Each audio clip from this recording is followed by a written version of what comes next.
Capítulo 10. La antorcha de Wyatt. «Que Dios se apiade de nosotros, señora», exclamó el empleado del departamento de registros. «Nadie sabe quién es ahora el dueño de esa fábrica, y creo que nunca se sabrá». Estaban en un despacho de la planta baja, con archiveros cubiertos de polvo y a donde no solían acudir muchos visitantes. El empleado contempló el brillante automóvil, detenido en la plaza fangosa que en otros tiempos había sido el centro de una próspera capital de distrito, y luego miró con débil expresión de ansiedad a los dos desconocidos. «¿Y por qué?», preguntó Dagny. Señaló con aire resignado el montón de papeles que había sacado de los ficheros. «El tribunal debe decidir quién es el dueño de esa fábrica, aunque supongo que no existe ningún juez capaz de hacerlo en caso de que sea competente para dictar alguna sentencia, y no lo creo». «Pues, ¿qué ha ocurrido?» 20th Century Motor Company fue vendida simultáneamente a dos compradores distintos. Fue un gran escándalo en aquel momento, hace 2 años, y ahora, señaló los papeles, hay solo un montón de documentos que esperan ser exhibidos ante algún tribunal y durante alguna audiencia. No sé qué juez podrá dictaminar quién es el verdadero propietario, quién posee algún derecho sobre el patrimonio. ¿Podría explicarnos lo que sucedió? Verán, el último propietario legal de la fábrica fue People's Mortgage Company de Roma, en Wisconsin, un pueblo 50 kilómetros al sur de la planta. Mortgage Company era una empresa aparatosa que hacía gran propaganda con sus créditos de fácil obtención. Nadie sabía la procedencia de su jefe, Mark Jones, ni nadie sabe dónde se encuentra ahora, pero a la mañana siguiente de la quiebra de People's Mortgage Company se descubrió que Mark Jones había vendido 20th Century Motor a un montón de embusteros de Dakota del Sur y que, al poco tiempo, había entregado esa propiedad como garantía para un préstamo solicitado a cierto banco de Illinois. Cuando examinaron la fábrica, descubrieron que alguien se había llevado la maquinaria y la había vendido solo Dios sabe dónde y a quién. De este modo, es como si todo el mundo fuera dueño de esas instalaciones, mientras no exista un propietario verdadero.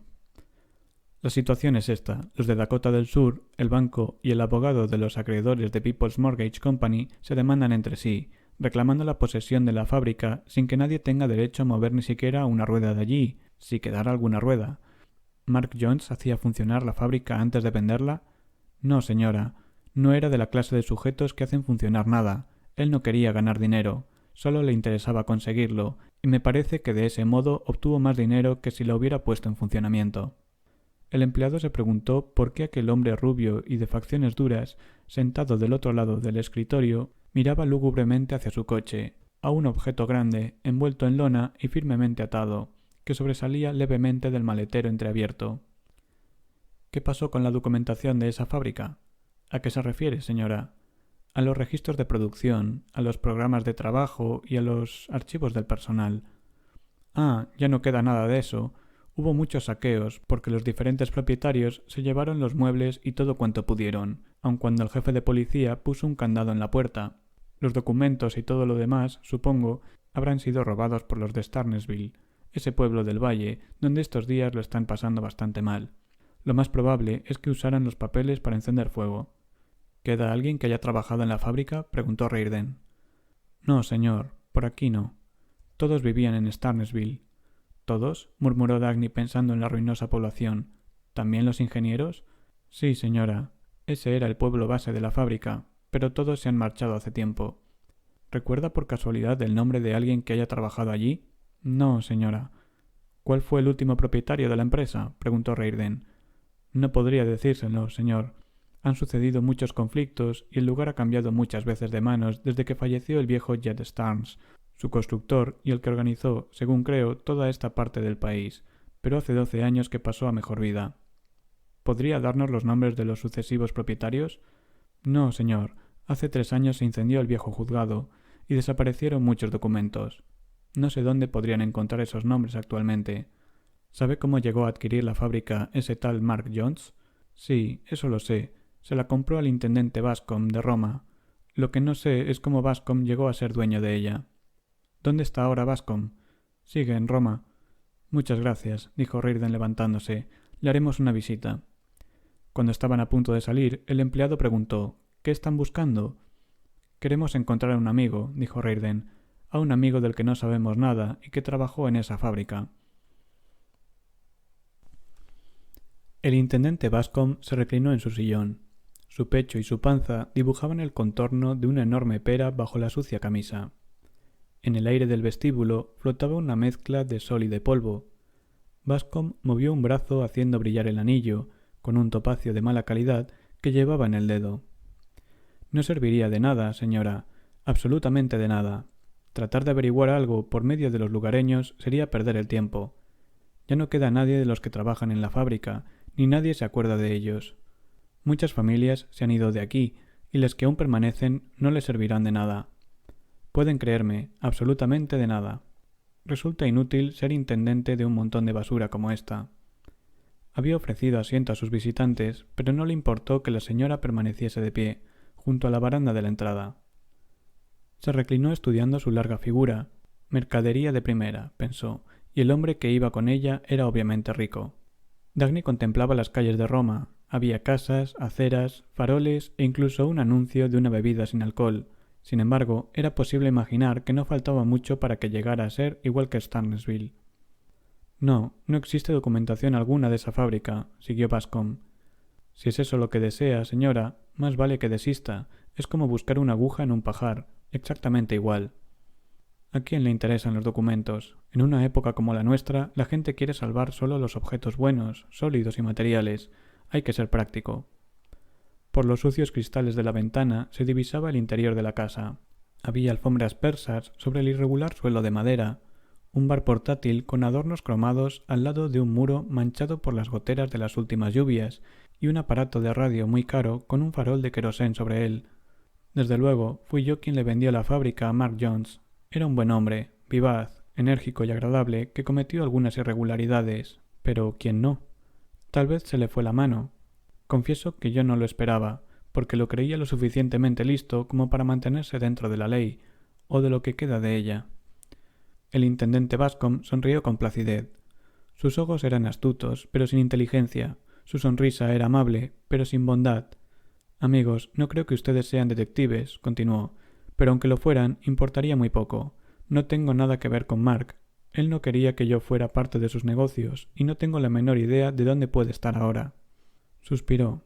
Era un individuo simpático. Me hubiese gustado que se quedara. Nunca hizo caso a los sermones del domingo, pues tenía que vivir, ¿verdad? No era peor que otro cualquiera, sino simplemente más listo. A unos los atrapan y a otros no. Esa es la única diferencia. No sé qué intención tenía con la fábrica, pero me pagó bastante más de lo que vale ese montón de escombros. Me hizo un verdadero favor al comprarla. No le presioné para que hiciera la operación. No fue necesario. Yo le había hecho otros favores con anterioridad, porque si bien existen numerosas leyes, son bastante elásticas como para que un intendente pueda estirarlas un poco más en beneficio de sus amigos. Bueno, diablos, es el único modo de hacerse rico en este mundo. Echó un vistazo al lujoso coche negro. Ustedes deben saberlo bien. Nos hablaba de la fábrica, indicó Reirden, tratando de mantener la calma. Lo que no puedo soportar, respondió Bascom, es a esa gente que habla de principios. Los principios no ponen pan en la mesa de nadie. Lo único que cuenta en la vida son los bienes materiales. Cuanto más sólidos, mejor. No hay que pensar en teorías cuando todo se está cayendo a pedazos. En cuanto a mí, no pienso caer en la trampa. Que ellos se queden con sus ideas. Yo me quedaré con lo concreto, con la fábrica. No quiero ideas. Lo único que quiero son mis 3 buenas comidas diarias. ¿Por qué compró usted la fábrica? ¿Por qué se compra cualquier cosa? Pues para sacarle el máximo provecho. Conozco las oportunidades con solo verlas. Era un remate por quiebra y no había gran interés en esa ruina. Así es que la conseguí por unos centavos y ni siquiera tuve que conservarla mucho tiempo. A los 2 o 3 meses, Mark me la quitó de las manos. Debo reconocer que fue un buen negocio. Ningún genio empresario hubiera conseguido un beneficio similar. Cuando usted adquirió la fábrica, ¿funcionaba? No, estaba cerrada. ¿Intentó reanudar la producción? No, soy un hombre práctico. ¿Puedo recordar los nombres de alguien que trabajara allí? No, ni los llegué a conocer. ¿Se llevó usted algo de la fábrica? Pues verán, eché un vistazo y me gustó el viejo escritorio de Jet Starnes. En su tiempo fue todo un personaje y el escritorio era una maravilla, de caoba maciza, así que me lo traje para acá. Un director, no sé quién, tenía una ducha en su cuarto de baño, como nunca había visto otra, con una puerta de cristal, con una sirena marina tallada, una verdadera obra de arte, y además bastante llamativa, mucho más que una pintura al óleo. También me la hice traer. Al diablo, la fábrica era mía, ¿verdad? Tenía derecho a llevarme todo lo que quisiera. ¿Quién había quebrado cuando usted compró la fábrica? Fue en la gran quiebra del Community National Bank de Madison. Muchacho, qué ruina. Casi acabó con todo el estado de Wisconsin. Por lo menos dejó en la miseria buena parte de él. Algunos dicen que fue la fábrica de motores la que hundió al banco, pero otros aseguran que fue la última gota que rebasó el vaso, porque el Community National tenía inversiones muy malas en otros 3 o 4 estados. Su director era Eugene Lawson. Lo llamaban el banquero de buen corazón. Hace 2 o 3 años era muy famoso por estos lugares. Ese Lawson llegó a dirigir la fábrica. No, se limitó a prestar grandes cantidades de dinero a los dueños, mucho más de lo que hubiera podido recuperar de la vieja chatarra. Cuando la fábrica se vino abajo, fue el final de Jane Lawson, y el banco quebró 3 meses después. Suspiró. La gente de por aquí sufrió las consecuencias, pues todos tenían sus ahorros depositados en el Community National. El alcalde Bascom contempló tristemente la ciudad más allá de su casa. Señaló con el pulgar a alguien que se hallaba al otro lado de la calle, una mujer de pelo blanco, que penosamente arrodillada cepillaba una escalera. ¿Ve a esa mujer, por ejemplo? Pues era una dama respetable. Su marido tenía la tienda de comestibles, trabajó toda su vida para proporcionarle una vejez tranquila y cuando falleció lo había logrado. Pero todo su dinero estaba en el Community National Bank. ¿Quién dirigía la fábrica en el momento de la quiebra? Oh, una sociedad inventada llamada Amalgamated Service Inc. Pero era solo un globo flotando en el aire. Venía de la nada y a la nada volvió. ¿Qué pasó con sus miembros? ¿A dónde van los pedazos de un globo cuando estalla? Habría que buscarlos por todos los Estados Unidos. Inténtelo. ¿Dónde vive Eugene Lawson?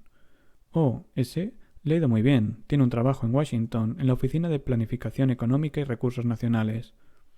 Reardon se levantó demasiado rápido, impulsado por la ira. Luego, dominándose, dijo: «Gracias por la información». «Al contrario, usted es bienvenido, amigo. Bienvenido», dijo el intendente Bascom con calma. «No sé qué andan buscando, pero sea lo que fuere, háganme caso y déjenlo. No podrán sacar nada de esa fábrica. Ya le dije que buscamos a un amigo». «Bien, como quieran. Debe de ser un gran amigo, puesto que se toman tantas molestias por él. Usted y esa encantadora joven, que por cierto no es su esposa». Los labios de Reardon palidecieron hasta el punto de que solo eran visibles por el relieve, como los de una escultura, sin contraste alguno con el resto de la cara. «Cierre su maldito pico», empezó Hank, pero Dagny se interpuso entre los dos hombres. «¿Por qué cree usted que no soy su esposa?», preguntó ella con calma. El intendente Bascom parecía asombrado ante la reacción de Reardon. Había pronunciado aquella frase sin malicia, simplemente como quien se jacta de su astucia ante un compinche con el que practica algún juego. «He visto mucho en esta vida», dijo de buen humor, «y los casados no se miran como si estuviesen pensando siempre en acostarse. En este mundo se es virtuoso o se goza, pero no las dos cosas al mismo tiempo. Nunca». «Le hice una pregunta», dijo Dagny tranquilamente para silenciar a Reardon, «y acaba de darme una explicación instructiva». «Si quiere un consejo, señora», prosiguió Bascom, «cómprese un anillo en la tienda de la esquina y lúzcalo. No es infalible, pero sirve». «Gracias», dijo Dagny. «Adiós». Su firme actitud fue una orden que obligó a Reardon a seguirle hasta el coche en silencio. Se encontraban a varios kilómetros de la ciudad cuando, sin mirarla y con voz angustiada y sorda, Hank exclamó: «Dagny, Dagny, cuánto lo siento». «Yo no». Un momento después, al ver en su rostro señales de que se había dominado, le dijo: «Nunca te irrites con nadie cuando te diga la verdad». «Pero es que esa verdad no era asunto suyo. Su opinión tampoco nos afecta, a ti ni a mí». Apretando los dientes, no como una respuesta, sino como conteniendo una idea que le martilleaba el cerebro y le obligaba a pronunciar palabras contra su voluntad, Reardon repuso: «No pude protegerte de ese indeseable. No necesité tu protección». Guardó silencio sin mirarla. «Hank, cuando hayas logrado dominar tu enojo, mañana o la semana que viene, piensa un poco en la explicación de ese hombre y trata de ver si estás de acuerdo con alguna parte». Él volvió la cabeza hacia ella, pero siguió callado. Cuando volvió a hablar, mucho tiempo después, fue solo para decir, con voz serena y cansada: «No podemos llamar a Nueva York para que nuestros ingenieros vengan a buscar cosas en la fábrica. No podemos esperarlos aquí. No podemos revelar que hemos encontrado ese motor juntos, allá arriba, en el laboratorio. Me había olvidado. En cuanto hallemos un teléfono, llamaré a Eddie y le pediré 2 ingenieros de Taggart. Yo estoy aquí solo de vacaciones y eso es todo cuanto deben saber». Tuvieron que recorrer 300 kilómetros hasta encontrar un teléfono que les permitiera hacer una llamada de larga distancia. Al oír la voz de Dagny, Eddie Wallace exclamó: Dagny, por Dios, ¿dónde estás? En Wisconsin. ¿Por qué? No sabía dónde encontrarte, y más vale que vuelvas tan pronto como puedas. ¿Qué pasó? Nada, todavía, pero están pasando cosas que más vale que les pongas fin enseguida, si es que puedes, si es que alguien puede. ¿Qué cosas? ¿Es que no lees los periódicos? No, no puedo decirlo por teléfono, no puedo darte los detalles. Dagny, me creerás loco, pero me parece que planean terminar con Colorado. Iré enseguida, respondió Dagny. Excavados en el granito de Manhattan, bajo la estación Taggart, había túneles que se habían utilizado como desvíos cuando el tráfico circulaba como una corriente constante por todas las arterias de la terminal a todas las horas del día. La necesidad de espacio había ido disminuyendo a la par del tránsito con el paso de los años, y las galerías laterales habían sido abandonadas como ríos secos.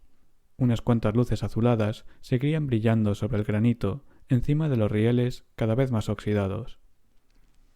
Dagny colocó los restos del motor dentro de una bóveda en uno de los túneles. En otros tiempos, la bóveda había guardado un generador eléctrico para casos de emergencia, pero había sido retirado mucho antes. No confiaba en los inútiles jóvenes del Departamento de Investigaciones, pues entre ellos solo había 2 muchachos talentosos capaces de apreciar su hallazgo. Compartió su secreto con ambos y los envió a la fábrica de Wisconsin. Luego ocultó el motor donde nadie pudiera descubrirlo. Cuando los obreros que habían transportado el motor a la bóveda se marcharon, estuvo a punto de seguirlos y cerrar por sí misma la puerta de acero, pero se detuvo con la llave en la mano, como si el silencio y la soledad lo hubieran arrojado repentinamente al centro del problema que venía debatiendo desde hacía varios días. Sintió que había llegado el momento de tomar una verdadera decisión. Su vagón oficina le esperaba junto a uno de los andenes, enganchado a la cola de un tren que partiría hacia Washington en pocos minutos. Había concertado una reunión con Eugene Lawson, pero estuvo diciéndose que sería mejor cancelarla y aplazar la investigación, para enfrentarse de algún modo con el estado de cosas que hallara a su regreso a Nueva York y por cuya causa Eddie le había implorado que volviera. Intentó pensar, pero no vio la forma de pelear sin reglas ni armas. La impotencia era una nueva y extraña experiencia para ella. Nunca le había sido difícil encarar los obstáculos, ni tomar decisiones, pero ahora no se trataba de hechos concretos, sino de una niebla indefinida, en la que algo tomaba forma y desaparecía antes de poder ser visualizado, igual que los grumos de un líquido no del todo fluido. Tenía una visión tangencial de la realidad y, aunque intuía desastres agazapados y listos para actuar, no era capaz de distinguirlos con precisión. La Unión de Maquinistas Ferroviarios exigía que la máxima velocidad de los trenes de la línea John Galt quedara reducida a 100 km por hora, y la Unión de Guardas y Guardafrenos solicitaba que la longitud de los trenes de carga se limitara a 60 vagones. Los estados vecinos de Wyoming, Nuevo México, Utah y Arizona reclamaban que el número de trenes que circulara en Colorado no superara el de ellos. Un grupo organizado por Orren Boyle solicitaba la aprobación de una ley de preservación del medio de vida que limitara la producción de metal Reirden a una cifra igual a la de cualquier otra fundición de capacidad similar. Otro grupo, dirigido por Mowen, pedía la aprobación de una ley de participación equitativa, que obligara a vender a cada cliente la misma cantidad de metal Reirden. Una organización encabezada por Bertram Scudder defendía la aprobación de una ley de estabilidad pública que prohibiera a los industriales del Este trasladar sus actividades a otros estados. Wesley Mauch, coordinador jefe de la Oficina de Planificación Económica y Recursos Nacionales, estaba haciendo numerosas declaraciones, cuyo contenido y propósito eran imposibles de definir, pero las expresiones poderes de emergencia y desequilibrio económico aparecían en ellas constantemente. Dagny, ¿con qué derecho hacen esto?, le había preguntado Eddie Wailers con voz tranquila, pero las palabras habían sonado como un grito de angustia. Dagny se había enfrentado a James Taggart en su despacho para decirle: «Jim, esta es tu batalla. Yo ya he peleado la mía. Se supone que eres experto en el trato con esos saqueadores. Deténlos». Taggart había contestado sin mirarla: «No puedes esperar que la economía nacional sea administrada según tu conveniencia. Yo no quiero gobernar la economía nacional. Lo que deseo es que quienes la dirigen me dejen en paz. Tengo un ferrocarril que defender y sé muy bien lo que sucederá a tu economía nacional si este ferrocarril se hunde. No veo la razón de sentir pánico. Jim, ¿tengo que explicarte que los beneficios de la línea Río Norte es todo lo que ahora tenemos para salvarnos de la ruina? ¿Que necesitamos hasta el último centavo, hasta el último billete y hasta el último cargamento sin retraso de ningún tipo?» Él no contestó. En una época en que tenemos que recurrir a los restos del potencial de cada uno de los estropeados motores diésel, cuando carecemos de las locomotoras necesarias para prestar a Colorado el servicio que necesita, ¿qué sucederá si disminuimos la velocidad y dimensión de los trenes? También hay que tener en cuenta la opinión de los sindicatos. Con tantas compañías ferroviarias que dejaron de funcionar y tanto desempleo, creen que las velocidades extraordinarias que estableciste en la línea Río Norte constituyen un perjuicio. En su opinión, debe haber más trenes para que el trabajo quede repartido, y no les parece justo que acaparemos todas las ventajas del nuevo riel. También ellos quieren beneficiarse. ¿Quién desea semejante participación y en pago de qué? No obtuvo respuesta. ¿Quién soportará el costo de 2 trenes realizando el trabajo de uno? Silencio. ¿De dónde sacarás los vagones y las locomotoras? James continuó callado. ¿Y qué harán esos hombres cuando hayan conseguido que Taggart Transcontinental deje de funcionar? Pienso proteger los intereses de Taggart Transcontinental. ¿Cómo? Jim no contestó. ¿Cómo piensas cuidar a la compañía si matas a Colorado? A mi modo de ver, antes de ofrecer a otros una posibilidad para expandirse, deberíamos considerar a la gente que necesita una oportunidad de supervivencia. Si matas a Colorado, ¿con qué sobrevivirán tus malditos saqueadores? Siempre te opusiste a toda medida progresista y benefactora de la sociedad. Creo recordar que pronosticaste un desastre cuando aprobamos la disposición antiperjuicio propio, pero no pasó nada. Porque yo los salvé, pedazo de imbécil, pero esta vez no podré hacerlo. Él se encogió de hombros sin mirarla. Y si yo no lo hago, ¿quién lo hará? Pero tampoco esta vez James pronunció palabra. Nada de eso le pareció real mientras se hallaba en el túnel subterráneo.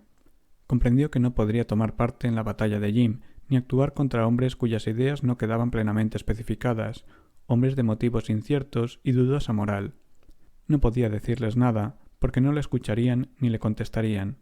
Se preguntó cuáles serían las armas en un dominio donde la razón ya no servía. Se trataba de un territorio en el que no podía entrar. Tenía que dejárselo a Jim y depender de su interés personal. De una manera muy tenue, notó el escalofrío que le ocasionaba pensar que el interés personal no era el motivo de Jim. Contempló el objeto situado ante ella, una caja de cristal con los restos del motor. Repentina y desesperadamente le invadió el pensamiento del hombre que lo había ideado. Experimentó un momento de ansiedad, anhelando encontrarlo, apoyarse en él y preguntarle qué consideraba más urgente en esos momentos. Una mente como la suya conocería el camino a seguir en aquella batalla. Miró a su alrededor. En el mundo claro y racional de los túneles, nada era tan importante como la tarea de encontrar al hombre que había creado el motor. Se preguntó si podía suspender aquella búsqueda para discutir con Oren Boyle, razonar con Mowen o rogar a Bertram Scudder. Vio en su imaginación el motor ya completo, convertido en una locomotora capaz de arrastrar un tren de 200 vagones por rieles de metal Reiden a 300 km por hora. Cuando la visión estaba dentro de su alcance, dentro de lo posible, iba a abandonarla y perder el tiempo discutiendo acerca de los 100 kilómetros o de los 60 vagones. No podía descender a una existencia en la que su cerebro estallaría bajo la presión a que lo sometía, esforzándose por no aventajar a los incompetentes. No iba a dejarse detener por la advertencia. Cuidado, más despacio, cautela, no trabajes a pleno si no te lo exigen. Se volvió resueltamente y abandonó la bóveda para tomar el tren a Washington. Al cerrar la puerta de acero, le pareció escuchar el eco débil de unos pasos. Miró a todos lados dentro de la oscura curva del túnel y no vio a nadie, tan solo el rosario de luces azules brillando sobre paredes de granito húmedo. Reiden no podía luchar contra los canallas que proponían esas leyes, y no le quedaba más opción que combatirlas o intentar mantener abiertas sus fundiciones. Había perdido su suministro de mineral de hierro y tenía que librar una u otra batalla, pero no había tiempo para las dos. A su regreso, se enteró de que no había llegado una partida de hierro. Convocado al despacho de Reiden, Lerkin apareció 3 días después de lo acordado, sin dar ningún tipo de explicación. Sin mirar a Reiden, manteniendo la boca cerrada fuertemente, con expresión de rencorosa dignidad, dijo: «Después de todo, no puede ordenar a la gente que venga a su despacho cuando le parezca». Reiden le preguntó lenta y cuidadosamente: «¿Por qué no ha entregado ese metal?» «No soportaré los atropellos. Simplemente no toleraré ningún atropello por algo que no pude evitar. Puedo dirigir una mina tan bien como usted y hacer lo mismo que usted. No sé por qué ciertas cosas continúan saliendo mal todo el tiempo de manera inesperada, pero no se me puede echar la culpa por lo imprevisible». «¿A quién ha enviado mineral el mes pasado?» «Intenté cumplir con su pedido, Me lo propuse verdaderamente, pero no pude evitar que se perdiesen 10 días por las tormentas que asolaron el norte de Minnesota. Intenté enviar el mineral, no puede culparme, porque mi intención fue absolutamente honesta. Si uno de mis altos hornos se apaga, ¿cree que serán suficientes las buenas intenciones para hacerlo funcionar de nuevo? ¿Se da cuenta? Por eso nadie puede tratar con usted, ni discutir nada. Es inhumano. Acabo de enterarme de que durante los últimos 3 meses no ha enviado mineral por los barcos del lago, sino que ha hecho las entregas por tren. ¿Puede explicarme el motivo? Pues, después de todo, creo que tengo derecho a llevar mi negocio como más me convenga. ¿Por qué prefiere pagar el precio extra que eso significa? ¿Qué importancia tiene para usted? Al fin y al cabo, no lo cargo a su cuenta. ¿Qué hará cuando vea que no puede pagar las tarifas ferroviarias y que ha arruinado a las líneas de navegación mercante? Estoy seguro de que a usted solo le interesa sumar cifras en dólares y centavos, pero algunas personas tienen en cuenta otras responsabilidades de tipo social y patriótico. ¿Qué responsabilidades? Yo creo que un tren como Taggart Transcontinental es esencial para la riqueza del país y que tenemos el deber de apoyar la línea que Jim posee en Minnesota, que actualmente está funcionando con déficit. Reardon se inclinó hacia adelante sobre la mesa. Estaba empezando a ver con claridad cierta línea de conducta que no había entendido. ¿A quién le ha enviado el mineral el mes pasado?, preguntó con gran tranquilidad. Bueno, después de todo, se trata de un asunto particular que yo... a Orren Boyle, ¿verdad? No esperará que la gente sacrifique toda la industria del país en pro de sus intereses egoístas y... Salga de aquí, ordenó Reardon, sin perder la calma. La secuencia de la conversación ahora se había vuelto clara ante su mirada. No me interprete mal, no quise decir «fuera». Lerkin se marchó. Días y noches de búsqueda por todo el continente, por teléfono, telégrafo y avión, de visitas a minas abandonadas y otras a punto de serlo, de tensos y apresurados encuentros, sostenidos en rincones mal iluminados de restaurantes de dudosa reputación. Sentado a aquellas mesas, Reardon tenía que decidir cuánto podía arriesgarse a invertir basándose en la única evidencia del rostro de un hombre, sus modales y el tono de su voz, aborreciendo tener que confiar en la honestidad como quien espera un favor, pero aventurándose a ello, poniendo dinero en manos desconocidas a cambio de promesas incumplidas y ofreciendo préstamos sin firma ni garantía a representantes ficticios de minas en quiebra. El dinero era entregado y tomado furtivamente, como si se tratase de un trueque entre criminales, en billetes anónimos. Los tratos eran de tal suerte que ambas partes eran conscientes de que, en caso de fraude, el sancionado sería el estafado y no el estafador. Pero todo tenía como única finalidad que una corriente de mineral continuara entrando a los hornos y que de estos fluyera a su vez una corriente blanca de metal. Señor Reardon, le preguntó el jefe de compras de sus fundiciones, si esto continúa así, ¿cuáles serán sus ganancias? La recuperaremos incrementando el tonelaje, respondió Reardon débilmente. Tenemos un mercado ilimitado para nuestro metal. El jefe de compras era un hombre mayor, de pelo gris, el rostro inexpresivo y seco, y un corazón que, según muchos, sólo gozaba con la tarea de exprimir hasta la última partícula del valor de un centavo. Estaba de pie frente al escritorio de Reardon, mirándolo a la cara con ojos fríos, entornados y tristes. Era la mirada de más profunda compasión que Reardon jamás había visto. No existe otro camino, volvió a pensar, como lo venía haciendo desde hacía días y noches. No conocía otras armas que las de pagar por lo que deseaba, entregar valor por valor, no pedir nada sin ofrecer la retribución debida, no solicitar nada de las personas sin ofrecer algo a cambio de su esfuerzo. ¿Cuáles son las armas?, se preguntó, si los valores ya no lo son. ¿Un mercado ilimitado, señor Reardon?, preguntó secamente el jefe de compras. Reardon levantó la mirada hacia él. Creo que no soy lo suficientemente hábil como para salir airoso de las negociaciones que exigen estos tiempos, dijo en respuesta a los pensamientos no expresados que parecían colgar sobre su escritorio. El jefe de compras sacudió la cabeza. No, señor Reardon, una cosa o la otra. El mismo cerebro no puede hacer las dos. O es usted bueno para dirigir las fundiciones, o lo es para Washington. Quizá tendría que aprender el método de ellos. No podría aprenderlo nunca, y además no le daría beneficio alguno. Nunca ganaría con ninguno de esos tratos. ¿No lo comprende? Es usted quien ha desarrollado algo para saquear.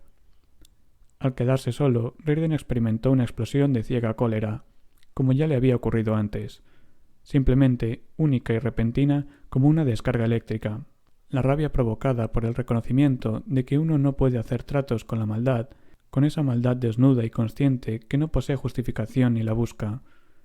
Pero cuando sintió el deseo de luchar y matar en legítima defensa, vio ante sí el rostro rubicundo y sonriente del alcalde Bascom y escuchó su voz gruñona que decía: «Usted y esa encantadora dama que no es su esposa». Entonces ya no quedaba ninguna causa justificable, y el dolor del enojo estaba transformándose en otro más vergonzoso, el de la sumisión. No tenía derecho a condenar a nadie, pensó, ni a denunciar nada, ni a luchar, ni a morir alegremente, reclamando el castigo de la virtud.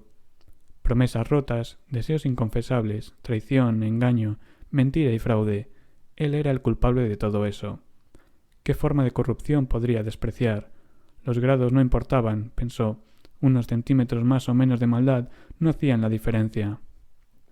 Derrumbado en la silla, tras su escritorio, pensando en que ya no le era posible exigir honestidad, ni aquel sentido de la justicia que había perdido, no se daba cuenta de que era precisamente su rígida honestidad y su despiadado sentido de la justicia lo que le quitaba su única arma.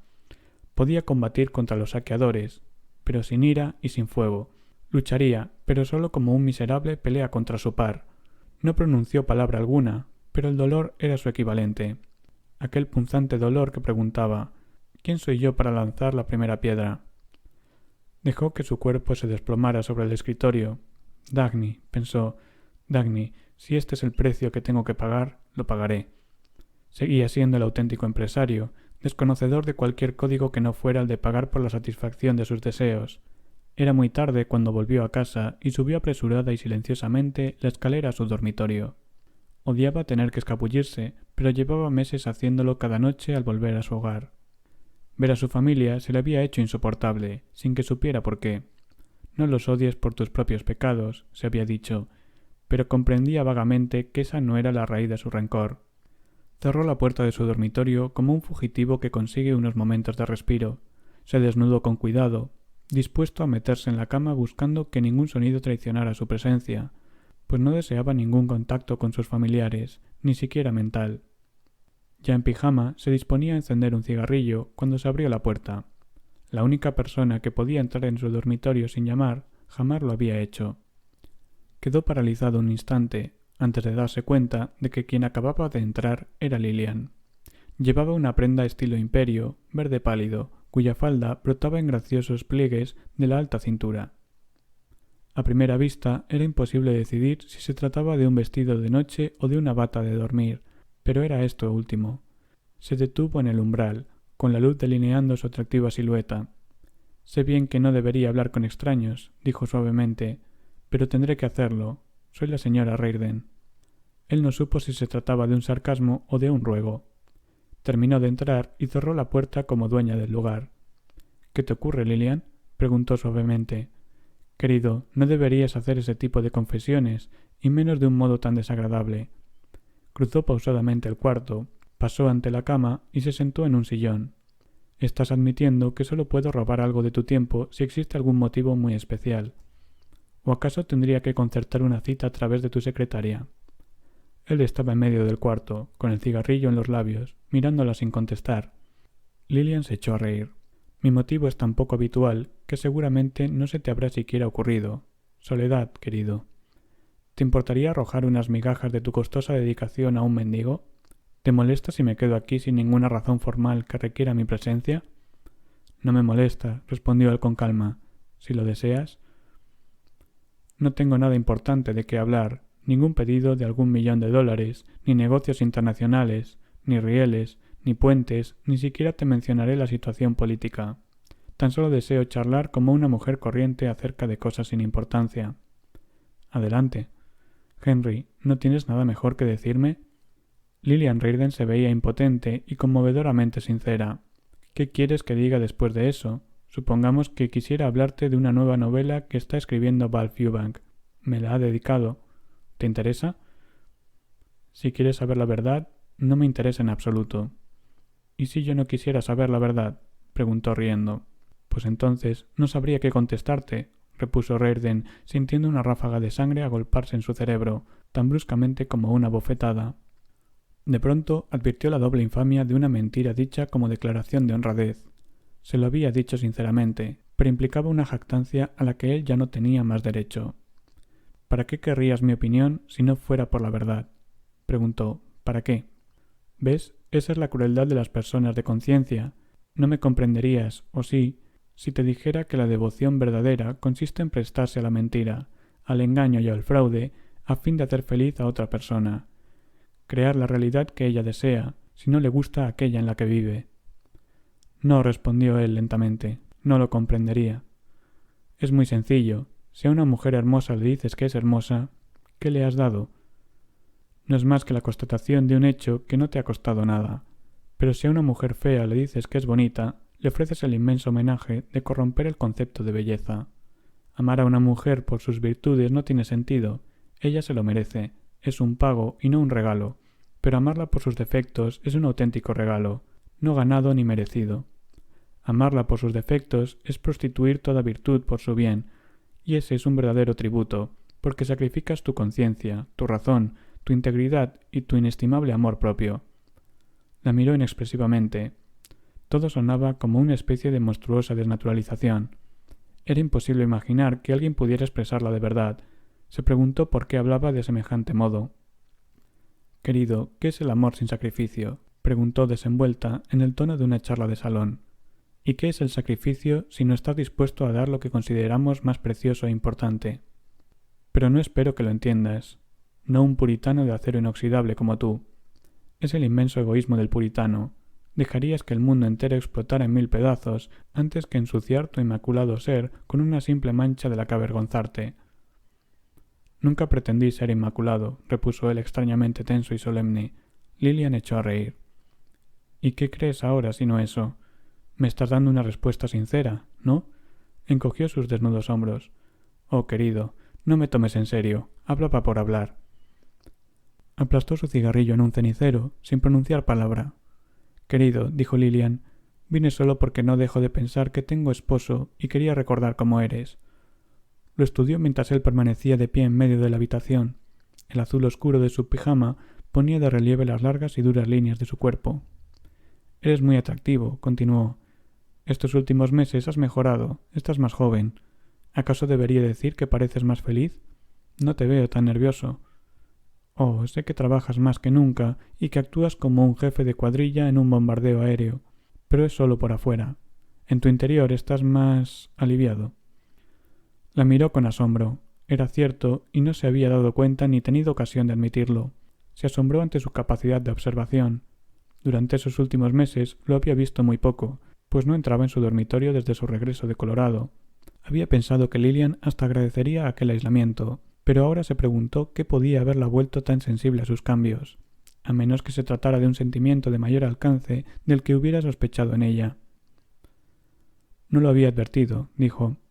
Es natural, querido, y al mismo tiempo asombroso, puesto que estás pasando por una época terriblemente difícil. No supo si se trataba de una pregunta. Lilian hizo una pausa, como si esperara respuesta, pero sin forzarla, continuó jovialmente. Sé que tienes grandes problemas en las fundiciones y que la situación política te perjudica mucho, ¿no es así? Si aprueban esas leyes de que tanto hablan, recibirás un duro golpe. Así es, pero es un tema que carece de interés para ti, ¿no? Al contrario, levantó la cabeza y lo miró, con aquella expresión indiferente y velada que él conocía, cierto aire de intencionado misterio y completa confianza en su incapacidad para penetrarlo. Me interesa muchísimo, aunque no por sus posibles consecuencias financieras, añadió suavemente. Por primera vez, Reardon se preguntó si su desprecio, su sarcasmo, su manera cobarde de lanzar insultos bajo la protección de una sonrisa no sería lo contrario a lo que él había supuesto siempre. En lugar de un sistema de tortura, una retorcida forma de desesperación, no era el deseo de hacerlo sufrir, sino una confesión de su dolor, una defensa de su orgullo de esposa abandonada, una súplica secreta, sutil, insinuada, evasiva. Tal vez no fuera malicia, sino una expresión de amor oculto. Volvió a pensar en ello, perplejo. Su sensación de culpabilidad cobraba mayores proporciones que nunca. Si hablamos de política, Henry, te diré que se me ocurrió algo divertido. ¿Cuál es ese lema que tanto usa el bando que representas? El lema por el que pareces estar luchando. La santidad del contrato, ¿no? Ella vio su mirada furtiva, la expresión intensa de sus ojos, una primera señal de que su golpe había dado en el blanco, y echó a reír. Prosigue, continuó Henry en voz baja, con cierto dejo de amenaza. Querido, ¿por qué seguir si me comprendes perfectamente? ¿Qué intentas decir? Preguntó con voz dura y precisa, carente de sentimiento y de color. ¿Quieres obligarme a la humillación de quejarme? ¿Se trata de algo tan trivial y vulgar? Siempre creí tener un esposo que se jactaba de ser diferente de otros hombres menos importantes que él. ¿Quieres que te recuerde que una vez juraste que mi felicidad sería el objetivo de tu vida? En cambio ahora no podrías decir sinceramente si soy feliz o no, porque no te tomas siquiera la molestia de saber si existo. Experimentó una especie de dolor físico, como si todas las cosas que lo afectaban anímicamente se hubieran unido para golpearlo, y se dijo que las palabras de Lilian eran una súplica que lo hacía sentir oscuramente culpable. Sintió también piedad, una triste y fría piedad, sin ningún afecto. Estaba dominado por un vago enojo, aunque intentó ahogar su voz interior, la oyó clamar hastiada. ¿Por qué tengo que soportar sus malvadas mentiras? ¿Por qué tendré que aceptar esta tortura tan solo por compasión? ¿Por qué tengo que soportar el pesado fardo de un sentimiento que ella no admite, de combatir un sentimiento que no puedo conocer, entender, ni siquiera adivinar? Si me ama, ¿por qué la muy cobarde lo dice así, mientras los dos nos contemplamos cara a cara? Y a la vez escuchó otra voz, más alta, que decía con expresión tranquila: no le reproches nada, es el viejo recurso de los cobardes. El culpable eres tú. No importa lo que ella haga, nunca será nada comparado con tu comportamiento. Tienes razón y te enferma reconocerlo, ¿verdad? Pues aguanta esa sensación de indignidad, maldito lujurioso. La razón está de su parte. ¿Qué te haría feliz, Lilian? Preguntó sin expresión. Reclinándose en el sillón, ella sonrió después de haberlo observado intensamente. Oh, querido, respondió con alegría, es la pregunta más tímida que has podido hacerme. Una verdadera escapatoria, la puerta de salida para una excusa. Se levantó dejando caer los brazos mientras se encogía de hombros y estiraba el cuerpo en gracioso gesto de impotencia. ¿Qué me haría feliz, Henry? Eres tú quien debería saberlo. Tú quien debió descubrirlo en mí. No lo sé. Tienes que crearlo y ofrecérmelo. Ese es tu poder, tu obligación y tu responsabilidad. Pero no serás el primer hombre que no cumple esa promesa. Es la deuda más fácil de repudiar. Oh, nunca retrasarás el pago de una entrega de hierro, pero sí el de una vida. Se movía por la habitación, con los pliegues amarillo verdosos de su falda ondulando tras ella. Ya sé que los reclamos de este tipo nunca resultan prácticos, prosiguió. No tengo ninguna hipoteca ni garantía sobre ti, nada de pistolas o cadenas. No puedo retenerte de ningún modo, Henry. Tan solo cuento con una cosa, tu honor. Él la miró. Necesitaba realizar un esfuerzo supremo para mantener sus ojos fijos en su cara, para continuar mirándola y soportando su presencia. ¿Qué deseas? Preguntó. Querido, son tantas las cosas que podrías adivinar por ti mismo si realmente desearas saber lo que quiero. Por ejemplo, si durante estos meses me has estado evitando de manera tan obvia, ¿podrías saber la razón? He estado muy ocupado. Lilian se encogió de hombros. Una mujer espera ser el primer interés de la existencia de su marido. No sabía que cuando juraste abandonar todo lo demás no incluías tus altos hornos. Se acercó y con divertida sonrisa, casi burlándose de los dos al mismo tiempo, enlazó los brazos en el cuello de su esposo. Con el gesto violento, instintivo y feroz de un joven recién casado ante el contacto no querido de una prostituta, se desprendió de ella y la empujó a un lado. Se quedó paralizado ante la brutalidad de su propia reacción. Ella lo miraba con total sorpresa, sin misterio, sin disimulo ni afán de protección. De todo lo que hubiera imaginado, era evidente que nunca esperó eso. Lo siento, Lilian, dijo en voz baja, sinceramente arrepentido. Ella no contestó. Lo siento, es que estoy muy cansado, añadió con una voz sin vida. Se sentía anonadado por la magnitud de su mentira, parte de la cual era una actitud de deslealtad que no podía enfrentar. No se trataba de una deslealtad hacia Lilian. Ella rió brevemente. Bien, dijo. Si tal es el efecto que el trabajo ejerce en ti, tendré que aceptarlo. Perdóname. Intentaba simplemente cumplir con mi deber. Creí que era sensual, incapaz de superar los instintos de un animal de las cloacas, pero yo no soy una de esas putas cloacales. Disparaba las palabras secamente, con expresión abstraída. Su cerebro era un signo de interrogación, atento a cualquier posible respuesta. Fue la última frase la que lo obligó a mirarla de frente, de manera sencilla y directa, sin ponerse a la defensiva. Lilian, ¿cuál es el propósito de tu vida? Preguntó. Qué pregunta más impertinente. Ninguna persona lista la haría jamás. Bien, ¿a qué dedican su vida las personas listas? Quizá no intentan hacer nada. En eso consiste su inteligencia. ¿Y en qué emplean su tiempo? Por cierto, no se dedican a fabricar cañerías sanitarias. Dime, ¿a qué vienen estos sarcasmos? Sé muy bien que desprecias las cañerías y cosas por el estilo. Me lo pusiste en claro hace ya mucho tiempo, pero tu actitud no significa nada para mí. ¿Por qué insistes con ese tema? Se preguntó si aquellas frases le habrían causado algún efecto, y sin saber por qué, llegó a la conclusión de que así era. Se preguntó también por qué tenía la absoluta certeza de que tales palabras eran las adecuadas. ¿A qué viene ese interrogatorio?, preguntó secamente ella. Me gustaría saber si existe algo que realmente desees, le contestó con sencillez, y en tal caso quisiera dártelo. Comprarlo, ¿verdad? Siempre haces lo mismo, pagar por todo. Sales del paso fácilmente. Pero no es tan simple. Lo que deseo es inmaterial. ¿De qué se trata? De ti. ¿A qué te refieres, Lilian? No irás a pretenderlo en sentido vulgar. No, no en ese sentido. ¿Cómo, entonces? Lilian estaba ya frente a la puerta. Se volvió, levantó la cabeza para mirarlo y sonrió fríamente. Nunca lo comprenderías, dijo, y salió de la habitación. La tortura que aquella escena produjo a Hank surgía de la convicción de que ella nunca querría dejarlo y que él no tendría nunca el derecho de hacerlo. Lo agobiaba la idea de tener al menos una deuda con ella, el débil reconocimiento de simpatía y de respeto por un sentimiento que él nunca podría comprender ni compensar. Saber que no podría hacer nada por ella, excepto demostrarle desprecio, un desprecio extraño, total, irracional e insensible a la piedad, al reproche y a sus súplicas de justicia.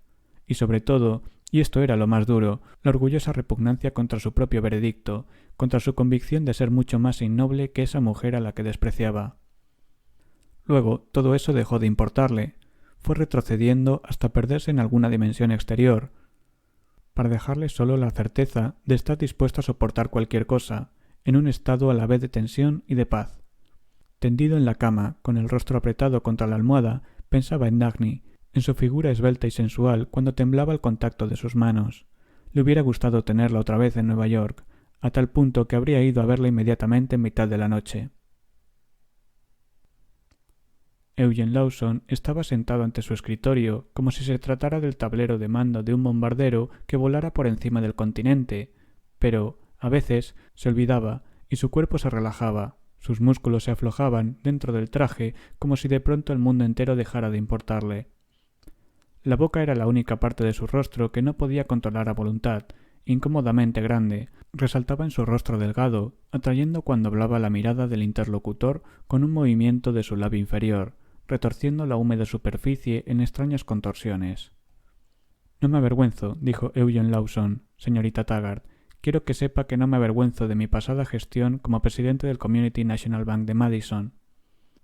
No mencioné la vergüenza para nada, repuso Dagny fríamente. No se me puede atribuir culpa moral alguna, puesto que perdí cuanto poseía en la quiebra del banco. Creo que tengo derecho a sentirme orgulloso por mi sacrificio. Yo solo quería hacerle unas preguntas sobre 20th Century Motor Company que... me complacería contestarlas. No tengo nada que ocultar, mi conciencia está limpia. Si cree que ese tema puede resultarme embarazoso, se equivoca. Quiero preguntarle acerca de los dueños de la fábrica cuando usted les dio el crédito. Era buena gente, razonablemente arriesgada, aunque, desde luego, hablo en términos humanos, no monetarios, como usted está acostumbrada a esperar de un banquero. Les proporcioné el préstamo para la compra de la fábrica porque necesitaban el dinero, y eso era suficiente para mí. La necesidad fue mi lema, señorita Taggart. La necesidad, no la codicia. Mi padre y mi abuelo levantaron el Community National Bank solo para amasar una fortuna, pero yo puse esa fortuna al servicio de un ideal más alto. No me senté sobre montones de dólares a exigir garantías a la pobre gente que necesitaba un préstamo. El corazón era la garantía. Claro que nunca esperé que alguien me comprendiera en este país tan materialista. Las recompensas que recibí no fueron de las que alguien de su clase apreciaría, señorita Taggart. Quienes solían sentarse frente a mi escritorio no lo hacían como usted, sino que tenían un aspecto humilde e inseguro. Estaban abrumados por las preocupaciones y temían hablar. Mi recompensa eran las lágrimas de gratitud que brotaban de sus ojos, las voces temblorosas, las bendiciones, la mujer que besaba mi mano cuando le concedía el préstamo que había estado solicitando inútilmente a otros.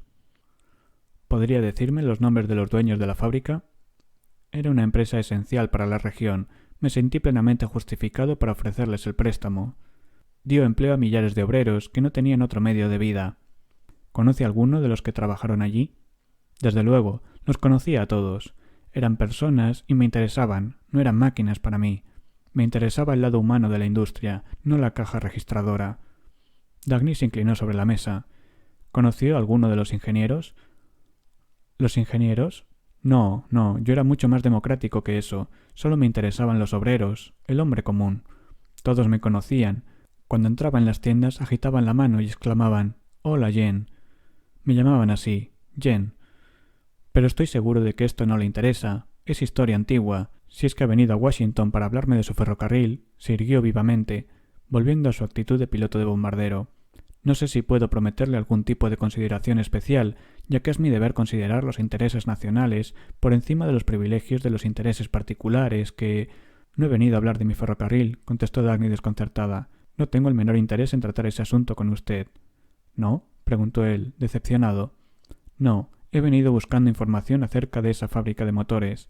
¿Podría recordar el nombre de algún ingeniero que trabajara en ella? No creo haber preguntado nunca sus nombres. No me interesaban los parásitos del área administrativa y del laboratorio, solo simpatizaba con los auténticos trabajadores, esos hombres de manos callosas que hacían funcionar la fábrica. Todos eran amigos míos. ¿Puede facilitarme algunos nombres? Cualquiera de los que haya trabajado allí me servirá. Mi querida señorita Taggart, hace mucho tiempo, y eran miles, ¿cómo quiere que me acuerde? ¿No recuerda ni siquiera uno? ¿Ni uno solo? Realmente no. Conocí a tanta gente en mi vida que recordar individuos vendría a ser lo mismo que pretender destacar determinadas gotas en la inmensidad de un océano. Estaba enterado de lo que se producía en la fábrica, de la clase de trabajo realizado allí o de los proyectos en curso. Desde luego, siempre tuve un interés especial en mis inversiones. Inspeccionaba la fábrica con frecuencia y les iba magníficamente. Estaban consiguiendo verdaderas maravillas.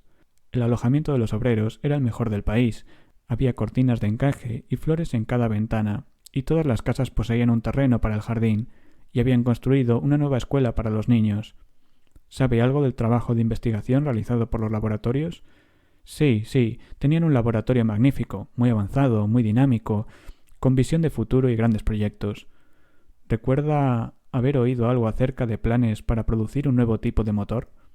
¿Motor? ¿Qué motor, señorita Taggart? No tenía tiempo para enterarme de detalles. Mi objetivo eran los programas sociales, la prosperidad universal, la fraternidad y el amor humano. El amor, señorita Taggart, es la llave de todo. Si las personas aprendiesen a amarse, se solucionarían todos sus problemas. Dagny desvió la mirada para no ver los húmedos movimientos de su boca. Un pedazo de piedra con jeroglíficos egipcios adornaba un rincón del despacho. En un nicho, encima de un pedestal, estaba la estatua de una diosa hindú con 6 brazos similares a patas de araña, y de la pared colgaba un enorme gráfico con guarismos, similar al cuadro de operaciones de un negocio de ventas por correo. Por lo tanto, si usted está pensando en su ferrocarril, señorita Taggart, cosa natural en vista de la posibilidad de que se produzcan ciertos acontecimientos, debo señalar que, aunque el bienestar del país ocupa el primer lugar en mi consideración, y aunque no vacilaría en sacrificar los beneficios de cualquiera, nunca he cerrado los oídos a una súplica de misericordia y... comprendió enseguida qué deseaba de ella, qué clase de motivo le impulsaba. No quiero hablar de mi ferrocarril, repitió procurando que su voz sonara monótona y uniforme, aun cuando le habría gustado proferir gritos de repugnancia. Sobre ese tema, comuníquese con mi hermano, James Taggart. Creo que en estos tiempos no despreciará usted la rara oportunidad de alegar sobre su caso ante...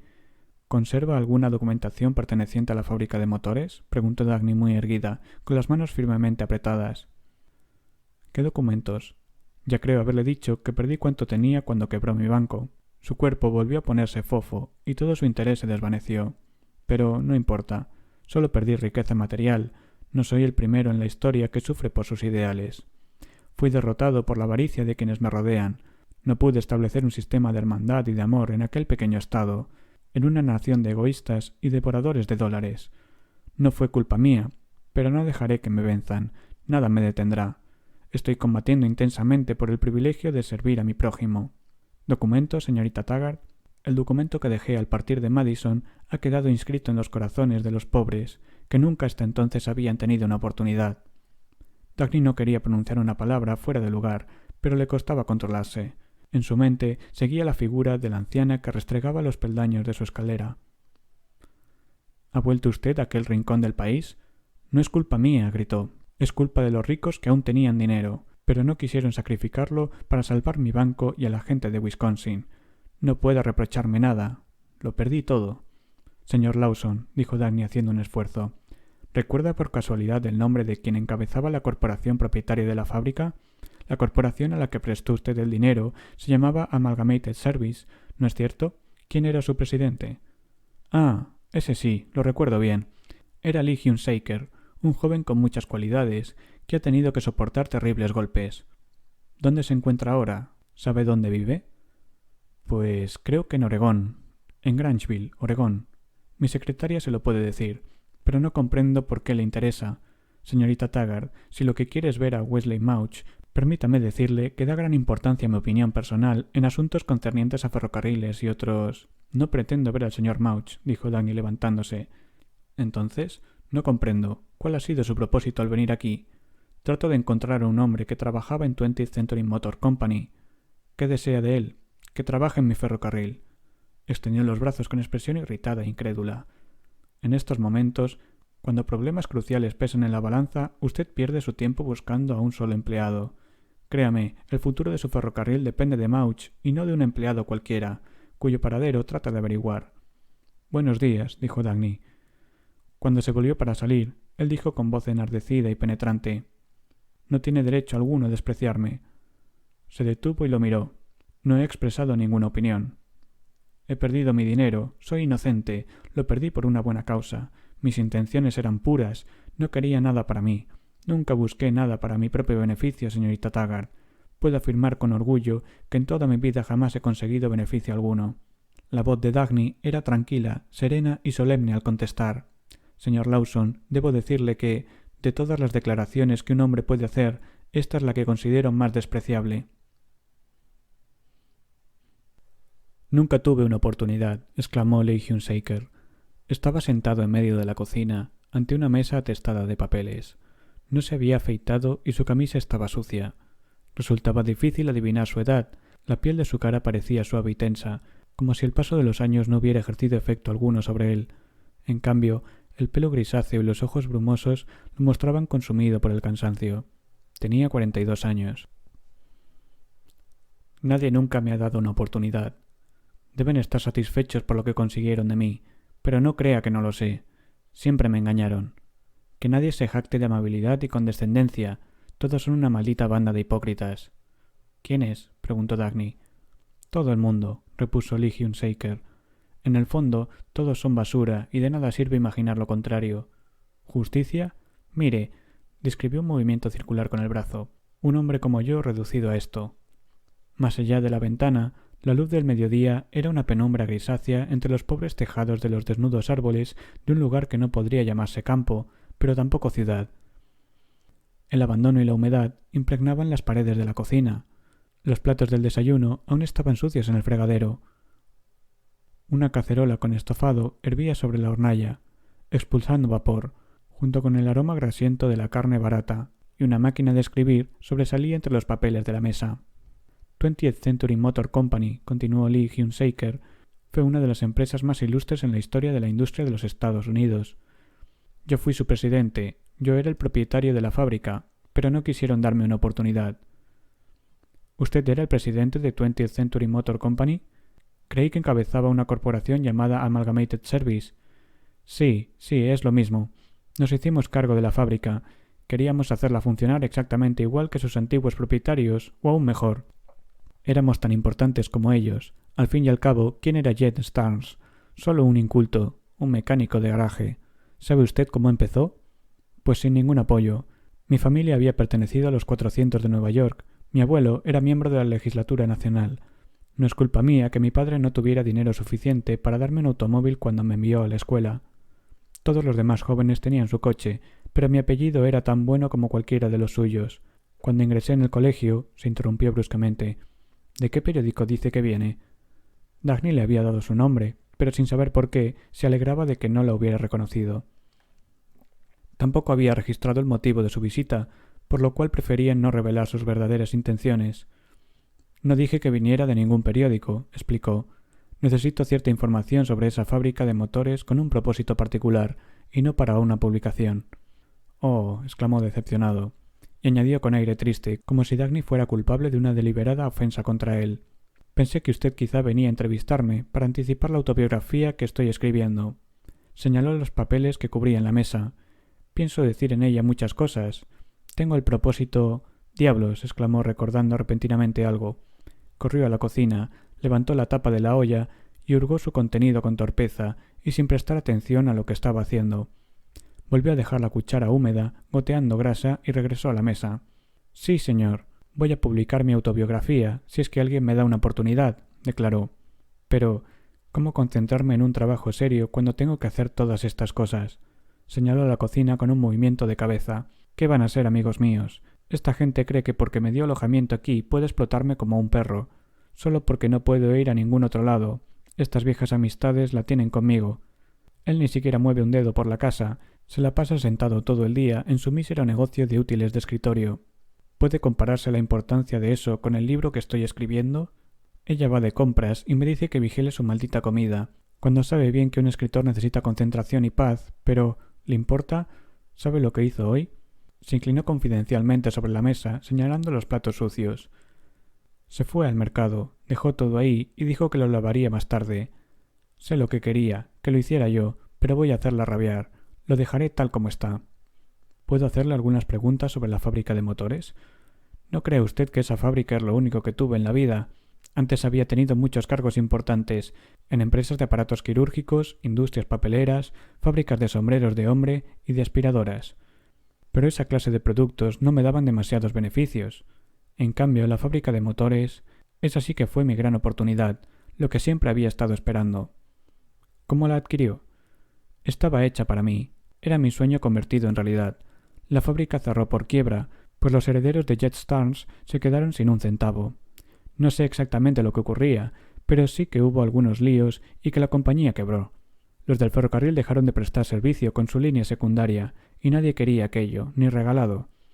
Pero allí estaba la enorme fábrica, con todos sus equipos, la maquinaria y todas las demás cosas que habían ayudado a Jet Starnes a amasar millones. Era la clase de oportunidad que yo deseaba y merecía. Así que reuní a unos cuantos amigos y formamos Amalgamated Service Corporation. Juntamos un poco de dinero, pero no era suficiente. Necesitábamos un préstamo para la puesta en marcha. Se trataba de una apuesta muy segura, pues éramos jóvenes, llenos de entusiasmo y de esperanza en el futuro.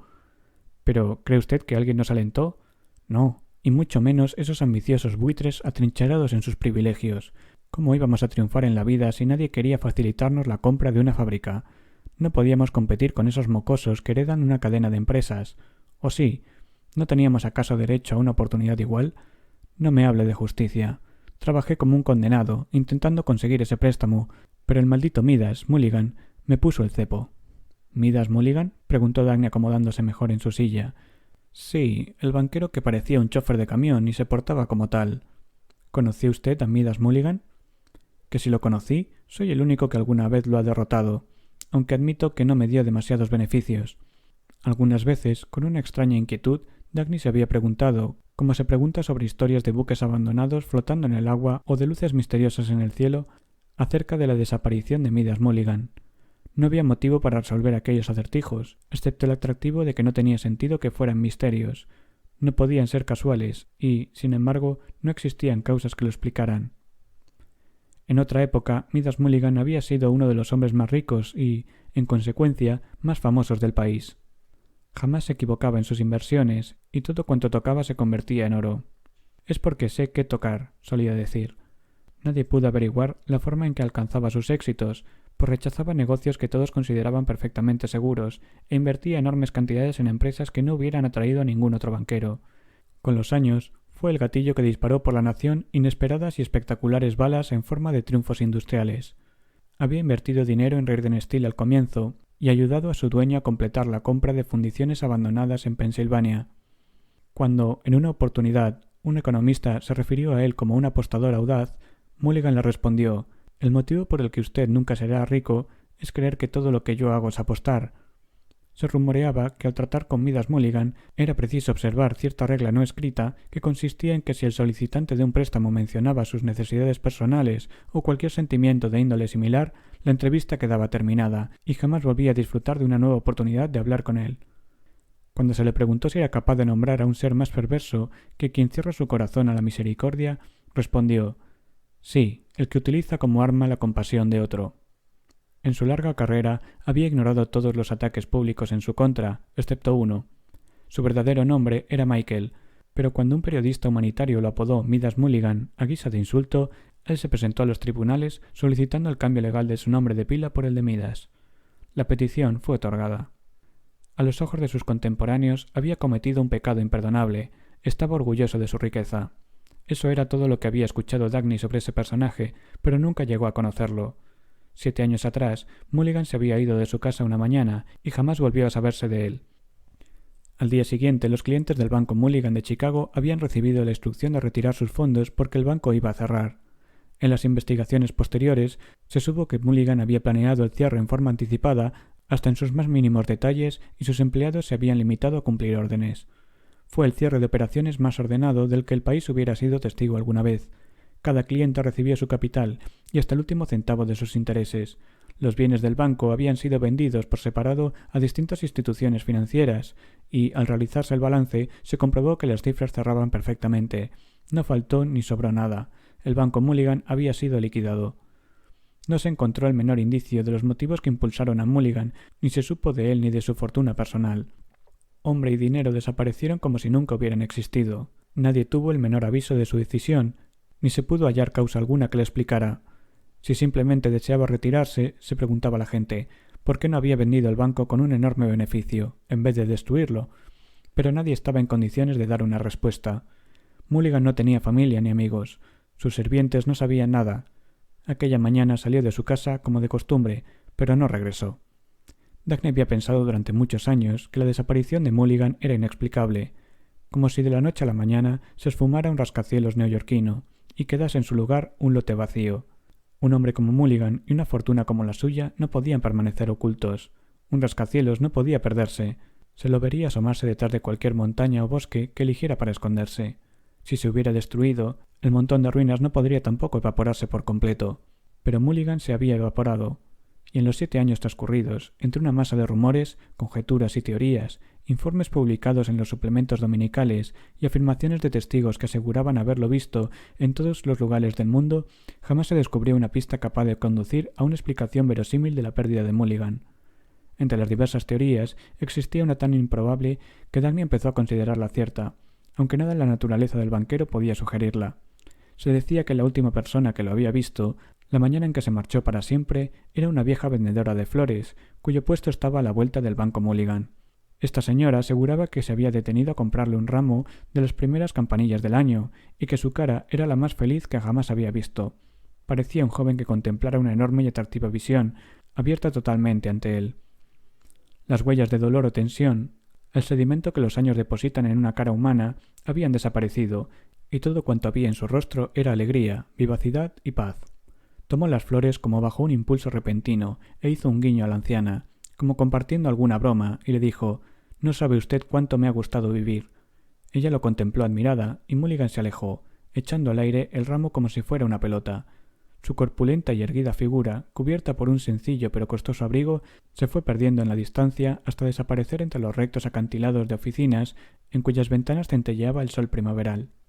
Midas Mulligan era un verdadero hijo de puta, con el signo dólar estampado en el corazón, dijo Lee Hunsaker en medio del vapor del estofado. Todo mi futuro dependía de un miserable $500,000, que para él no era nada, pero cuando se los solicité en préstamo, se negó rotundamente, alegando que yo no tenía garantías para ofrecerle. ¿Cómo podía tener garantías cuando nadie me había dado una oportunidad de prosperar? ¿Por qué prestaba dinero a otros y, en cambio, me lo negaba a mí? Era pura discriminación. Ni siquiera le importaron mis sentimientos. Dijo que mis fracasos anteriores me descalificaban como propietario, no ya de una fábrica de motores, sino de un simple camión de verduras. ¿Qué fracasos? No podía impedir que una banda de ignorantes se negaran a cooperar conmigo y rechazaran las resmas de papel que yo les ofrecía. ¿Con qué derecho ese canalla juzgaba mi capacidad de empresario? ¿Por qué mis planes para el futuro tenían que depender de la arbitraria opinión de un egocéntrico monopolista? No quise soportar todo aquello pacientemente y le inicié juicio. ¿Qué cosa? Oh, sí, repitió orgulloso. Le mandé a juicio. Sé que esto puede parecer extraño en sus rigurosos estados de la costa este, pero Illinois contaba con un sistema judicial muy humano y progresista en el que yo podía confiar.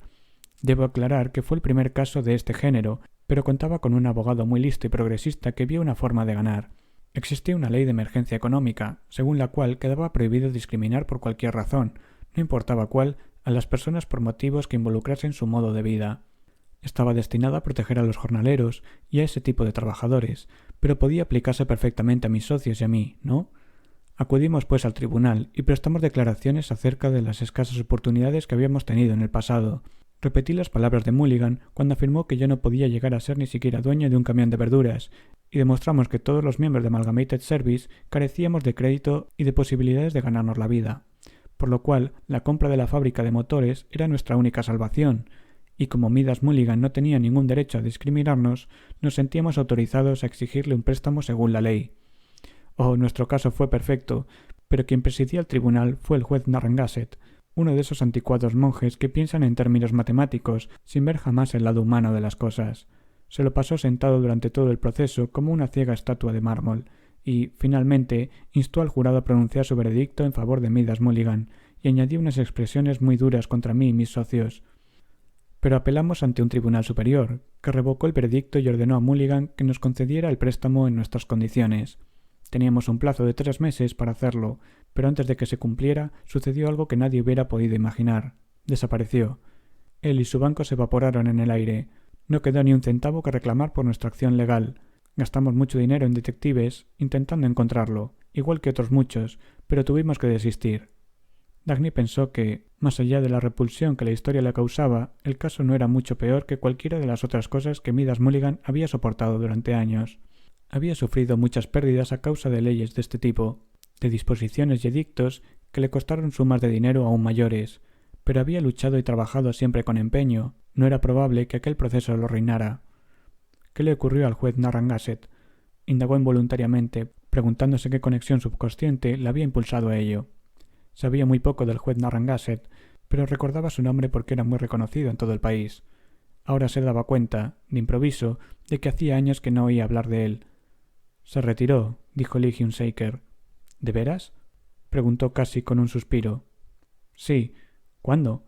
Oh, algo así como 6 meses después. ¿A qué se dedicó? No lo sé. Desde entonces no creo que nadie haya vuelto a tener noticias de él. Lee Hunsaker se preguntó por qué Dagny parecía temerosa, pero parte del miedo se basaba precisamente en no poder darle una razón. Por favor, háblame de esa fábrica de motores, dijo haciendo un esfuerzo. Eugene Lawson, de Community National Bank de Madison, nos concedió finalmente un préstamo para comprarla, pero era un sujeto mediocre sin dinero suficiente para sacarnos del apuro cuando fracasamos. Eso no fue culpa nuestra. Desde el principio teníamos todo en contra. ¿Cómo podíamos hacer funcionar una fábrica si carecíamos de ferrocarril? ¿Es que no teníamos derecho a él? Intenté convencerlos de poner de nuevo en funcionamiento la línea, pero esos condenados de Taggart Trans... Se detuvo. Oiga, ¿no será usted por casualidad uno de esos Taggart? Soy la vicepresidenta de operaciones de Taggart Transcontinental. Por un instante la miró sumido en profundo estupor, y Dagny percibió el miedo, la reverencia y el odio que se pintaron sucesivamente en sus ojos. El resultado fue un repentino gesto de desdén. No necesito a ninguno de ustedes. No crea que les tengo miedo. No esperen que les ruegue por un empleo. No pido favores a nadie. Creo que no deben estar acostumbrados a que les hablen de este modo, ¿verdad? Señor Hunsaker, le agradecería mucho si me facilitara la información que necesito acerca de esa fábrica. Ahora es un poco tarde para interesarse. ¿Cuál es el motivo? ¿Acaso le remueve la conciencia? Le permitieron a Jet Starnes hacerse rico y, en cambio, no quisieron darnos una oportunidad a nosotros. Sin embargo, era la misma empresa y lo hicimos todo exactamente igual que él. Empezamos con el tipo de motor que más dinero le había proporcionado durante tantos años, pero luego algún advenedizo del que nadie tenía noticias fundó otra empresa en Colorado con el nombre de Nielsen Motors y empezó a fabricar otro motor de la misma clase que el de Starnes, pero a mitad de precio. ¿Acaso podíamos evitarlo? Todo funcionó bien para Jet Starnes porque ningún competidor desleal se le apareció en su tiempo. Pero, ¿qué íbamos a hacer nosotros? ¿Cómo luchar contra aquel Nielsen cuando nadie nos había dado un motor capaz de competir con el suyo? ¿Se hicieron ustedes cargo del laboratorio de investigaciones de Stans? Sí, estaba allí, no faltaba nada. ¿Y también del personal? Bueno, muchos se habían marchado cuando cerró la fábrica. ¿Habla usted del grupo de investigadores? Sí, se habían ido. ¿Contrataron a otros para sustituirlos? Sí, algunos. Pero permítame decirle que no teníamos dinero para gastar en laboratorios, puesto que nunca dispusimos de fondos suficientes para tener un auténtico respiro. Ni siquiera podíamos pagar las facturas que debíamos para la modernización y decoración que era necesario realizar, porque la fábrica era muy antigua, desde el punto de vista del desempeño de los recursos humanos. Los despachos de los jefes apenas si tenían yeso en las paredes, y no había más que un minúsculo lavatorio. Cualquier psicólogo moderno le dirá que nadie puede rendir lo suficiente en un ambiente tan depresivo. Tenía que dar a mi oficina colores más atractivos e instalar un baño moderno, con su correspondiente ducha. Además, gasté mucho dinero en una nueva cafetería y en un espacio de descanso y recreación para los empleados. Era preciso generar un buen clima, ¿no? Cualquier persona bien informada sabe que el hombre es producto de los factores esenciales de su entorno y que su mente es forjada por sus herramientas de producción. Pero las personas no quisieron esperar a que las leyes del determinismo económico operaran sobre nosotros. Jamás habíamos sido dueños de una fábrica de motores. Teníamos que dejar que las herramientas de producción condicionasen nuestras mentes, pero nadie nos dio el tiempo necesario. ¿Puede decirme algo acerca de la tarea de su departamento de investigación? Oh, teníamos un grupo de jóvenes prometedores, dotados de diplomas de las mejores universidades, pero no sirvió de nada. No sé exactamente qué hacían, creo que eran unos haraganes, que se comían sus salarios sin dar rendimiento alguno. ¿Quién estaba al frente del laboratorio? Diablos, ¿cómo quiere que me acuerde? ¿Recuerda el nombre de alguno de los integrantes del equipo de investigadores?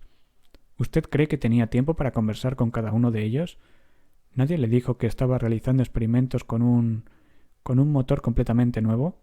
¿Qué motor? Un jefe no pierde el tiempo en los laboratorios. Estaba casi siempre en Nueva York y en Chicago, tratando de conseguir el dinero que nos permitiera sobrevivir. ¿Quién era el gerente general de la fábrica?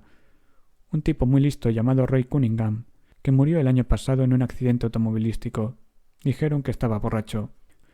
¿Puede darme el nombre y la dirección de alguno de sus asociados? Cualquiera que recuerde. No sé qué ha sido de ellos. Nunca tuve ganas de seguirles el rastro. ¿Ha guardado algún registro de la empresa? Desde luego.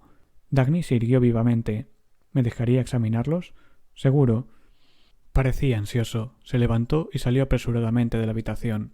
Lo que puso ante ella al regresar era un grueso álbum de recortes con sus entrevistas periodísticas y los comunicados de prensa de la firma. Yo también fui uno de los grandes industriales, se jactó. Como puede ver, alcancé la categoría de figura nacional. Mi biografía será un libro de profunda significación humana. Debí haberla escrito hace mucho tiempo, pero no tenía las adecuadas herramientas de producción. Golpeó colérico su máquina de escribir. No puedo trabajar con esta condenada. Se salta espacios.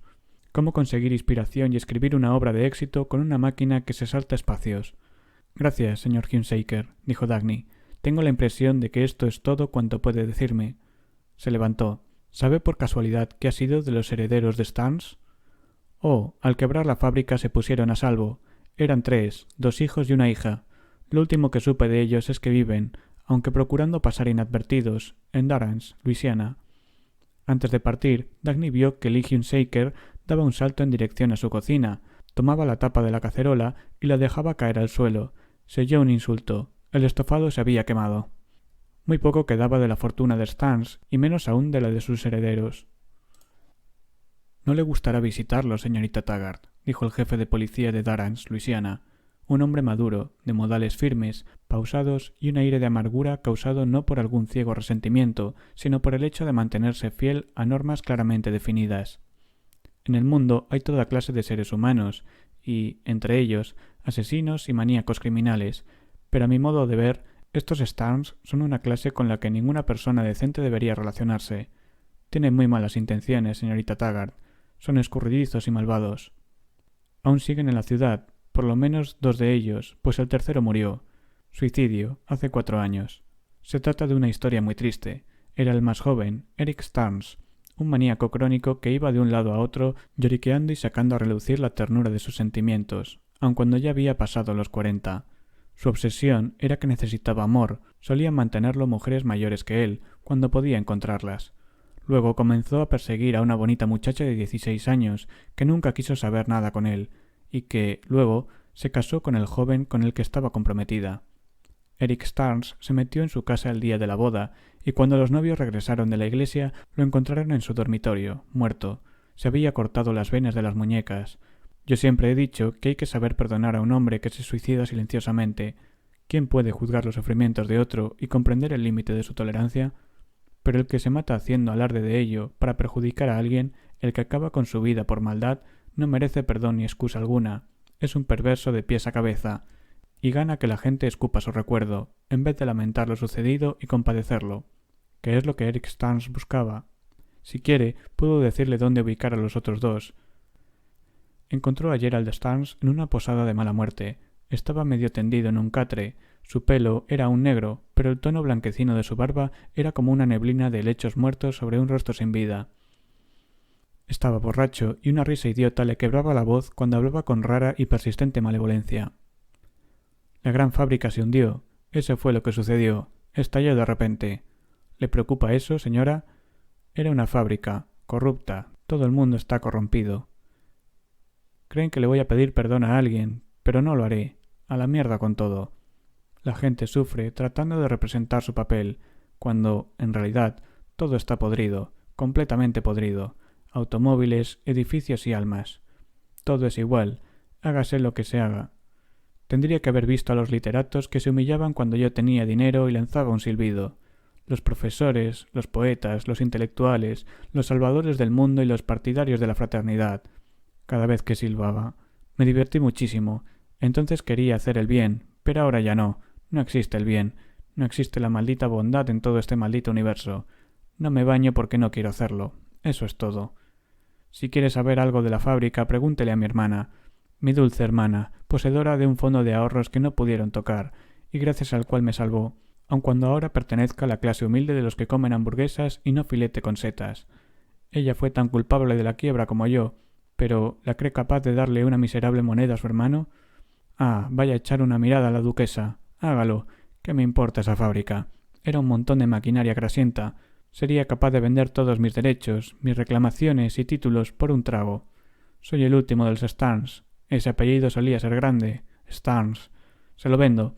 Cree que soy un sucio vagabundo, pero esa palabra podría aplicarse a todos, incluso a damas ricas como usted. Quise hacer el bien a la humanidad. Ah, me gustaría verlos a todos hervir en una olla. Me divertiría. Quisiera que se ahogaran.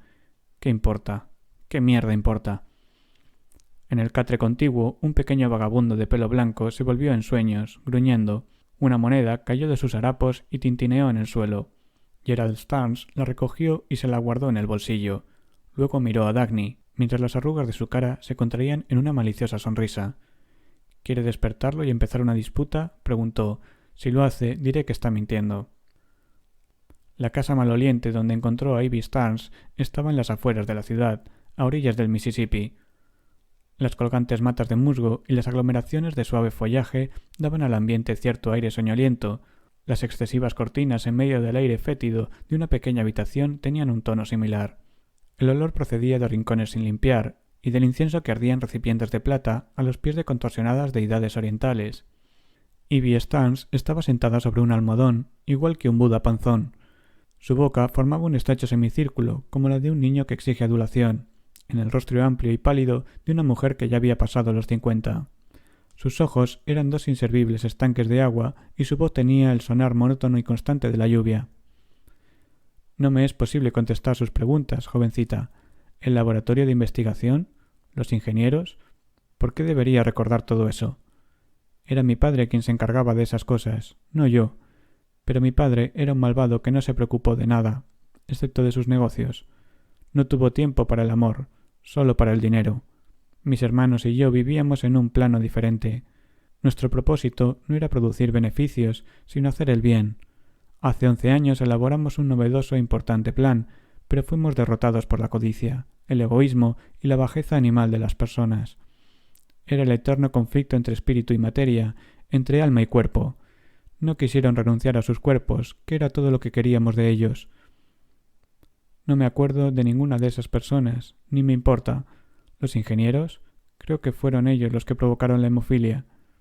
Sí, digo bien, la hemofilia, esa paulatina hemorragia, esa pérdida de jugo vital imposible de detener. Fueron los primeros en huir, desertando uno tras otro. Nuestro plan: pusimos en práctica el noble precepto histórico, de los más capaces a los más necesitados. Todos los trabajadores de la fábrica, desde el personal de limpieza hasta el presidente, recibían el mismo salario, el mínimo que cubriera sus necesidades diarias. 2 veces al año nos reuníamos en asamblea y cada uno de nosotros presentaba sus reclamos. El voto de la mayoría determinaba las necesidades y las capacidades de cada uno, y las utilidades de la fábrica eran distribuidas según esa modalidad. Las recompensas se basaban en la necesidad y los castigos en la habilidad. Quienes, según la votación, tenían mayores necesidades, recibían las cantidades más elevadas, y quienes no habían producido lo señalado por nuestras normas eran obligados a pagar una multa, trabajando horas extra. Tal fue nuestro plan, basado en el principio del altruismo. Requería hombres que actuaran no por la ambición de beneficios, sino por amor a sus hermanos. Dagny escuchó una voz fría e implacable que murmuraba en su interior: recuérdalo, recuérdalo bien. No es habitual encontrarse frente a la maldad pura. Fíjate bien y recuerda que algún día encontrarás las palabras para denominar su esencia. Aquellas frases sonaban sobre el griterío de otras voces que reclamaron impacientes y violentas. No es nada. Ya lo he oído antes y lo oigo en todas partes. Es siempre la misma canción. ¿Por qué debo soportarlo? No lo puedo soportar. No lo puedo soportar. ¿Qué le sucede, jovencita? ¿Por qué se levanta de un modo tan brusco? ¿Por qué tiembla? ¿Cómo? Hable más alto, no la oigo. ¿Cómo resultó nuestro plan? No quiero hablar de eso. Las cosas fueron empeorando y pudriéndose año tras año. Perdí la fe en la naturaleza humana. En 4 años, un plan concebido, no por el frío cálculo de la mente, sino por el amor puro del corazón, fue conducido a su fin entre un sórdido revoltijo de policías, abogados y juicios de quiebra. Pero comprendí mi error, y me siento libre de él. Estoy harto del mundo de las máquinas, las manufacturas y el dinero, el mundo esclavizado de lo material. Estoy aprendiendo los secretos de la emancipación del espíritu tal como la proponen los hindúes, la liberación de las ligaduras que oprimen la carne, la victoria sobre la naturaleza física, el triunfo del espíritu sobre la materia. A través de la cegadora y blanca claridad y ofuscada por la cólera, Dagny veía una larga faja de cemento, que en otros tiempos fue una carretera y de cuyas grietas surgían yuyos, y la figura crispada de un hombre que arrastraba manualmente su arado. Ya le dije que no recuerdo nada, jovencita. No conozco sus nombres, no me acuerdo de ninguno. No sé qué clase de aventureros pude haber tenido mi padre en ese laboratorio. ¿Me oye? No estoy acostumbrada a que me interroguen de ese modo. Deje de decir lo mismo. ¿Es que no conoce otra palabra más que ingeniero? ¿Me oye? ¿Qué le ocurre? No me gusta su cara. ¿Es usted...? Déjeme en paz. No la conozco, pero no creo haberle hecho nunca daño. Soy una vieja. No me mire así. Atrás. No se acerque o pediré auxilio. Ah, sí, me acuerdo de uno. Su nombre era William Hastings. Era el ingeniero principal, el jefe del laboratorio. Lo recuerdo bien. Se fue a Brandon, Wyoming, al día siguiente de que pusimos en marcha nuestro plan. Fue el segundo en abandonarnos. No recuerdo quién fue el primero. Nadie importante. La mujer que abrió la puerta tenía el pelo gris y un aire calmo y distinguido, por lo que le llevó a Dagny varios segundos darse cuenta de que su vestido era de entrecasa. ¿Podría ver al señor William Hastings?, preguntó. La mujer la contempló durante un brevísimo instante con expresión extraña, curiosa y seria. ¿De parte de quién? Soy Dagny Taggart, de Taggart Transcontinental. Oh, entre, por favor, señorita Taggart. Yo soy la señora Hastings. Un mesurado tono de seriedad sonaba en cada sílaba como una advertencia. Si bien era amable, la mujer no esbozó ninguna sonrisa. Era una casa muy modesta en los suburbios de una ciudad industrial. Las ramas desnudas de unos árboles se dibujaban contra el frío azul del cielo, en la colina en que se hallaba la vivienda. Las paredes de la casa eran de un gris plateado.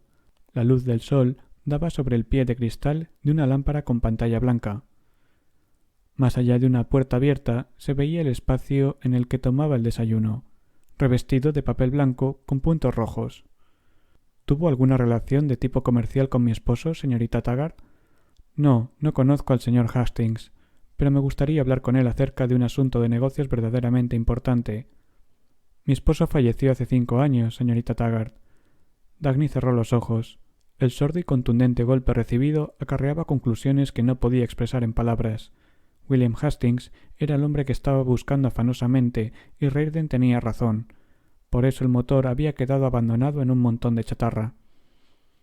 «Cuánto lo siento», exclamó, tanto para la señora Hastings como para sí. La leve sonrisa que apareció en el rostro de la mujer expresaba tristeza, pero no había en ella ningún indicio de tragedia, tan solo una breve expresión de firmeza, resignación y seriedad. «Señora Hastings, ¿me permite hacerle unas preguntas?» «Desde luego. Siéntese, por favor». «¿Tenía usted algún conocimiento acerca del trabajo científico de su marido?» «Muy poco. En realidad nada. Nunca hablábamos de trabajo en casa». «¿Su marido llegó a ser jefe de ingenieros en 20th Century Motor Company?» «Sí, trabajó allí durante 18 años». Era mi intención interrogar al señor Hastings acerca de su trabajo allí y de los motivos por los que lo dejó. Si lo sabe, dígamelo. Me gustaría averiguar qué ocurrió en aquella fábrica. La tristeza se agudizó en la sonrisa de la señora Hastings. «Es justamente lo que me gustaría entender», dijo, «pero ya no podré hacerlo. Sé por qué dejó la fábrica.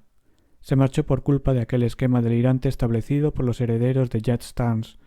No quiso trabajar en tales condiciones para gente de esa calaña. Pero había algo más en 20th Century Motor. Siempre tuve la sensación de que no quiso contármelo todo. Tengo sumo interés en cualquier dato que usted pudiera darme. No puedo aportar indicio alguno.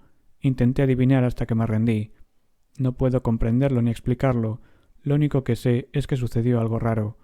Cuando mi marido dejó 20th Century, nos trasladamos aquí y él aceptó un puesto como jefe del departamento científico de Acme Motors.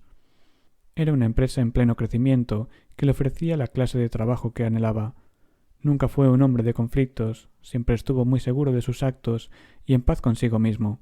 Pero durante un año, luego de salir de Wisconsin, actuó como si se sintiera torturado por algo, como si estuviese en permanente lucha contra un problema personal de imposible solución.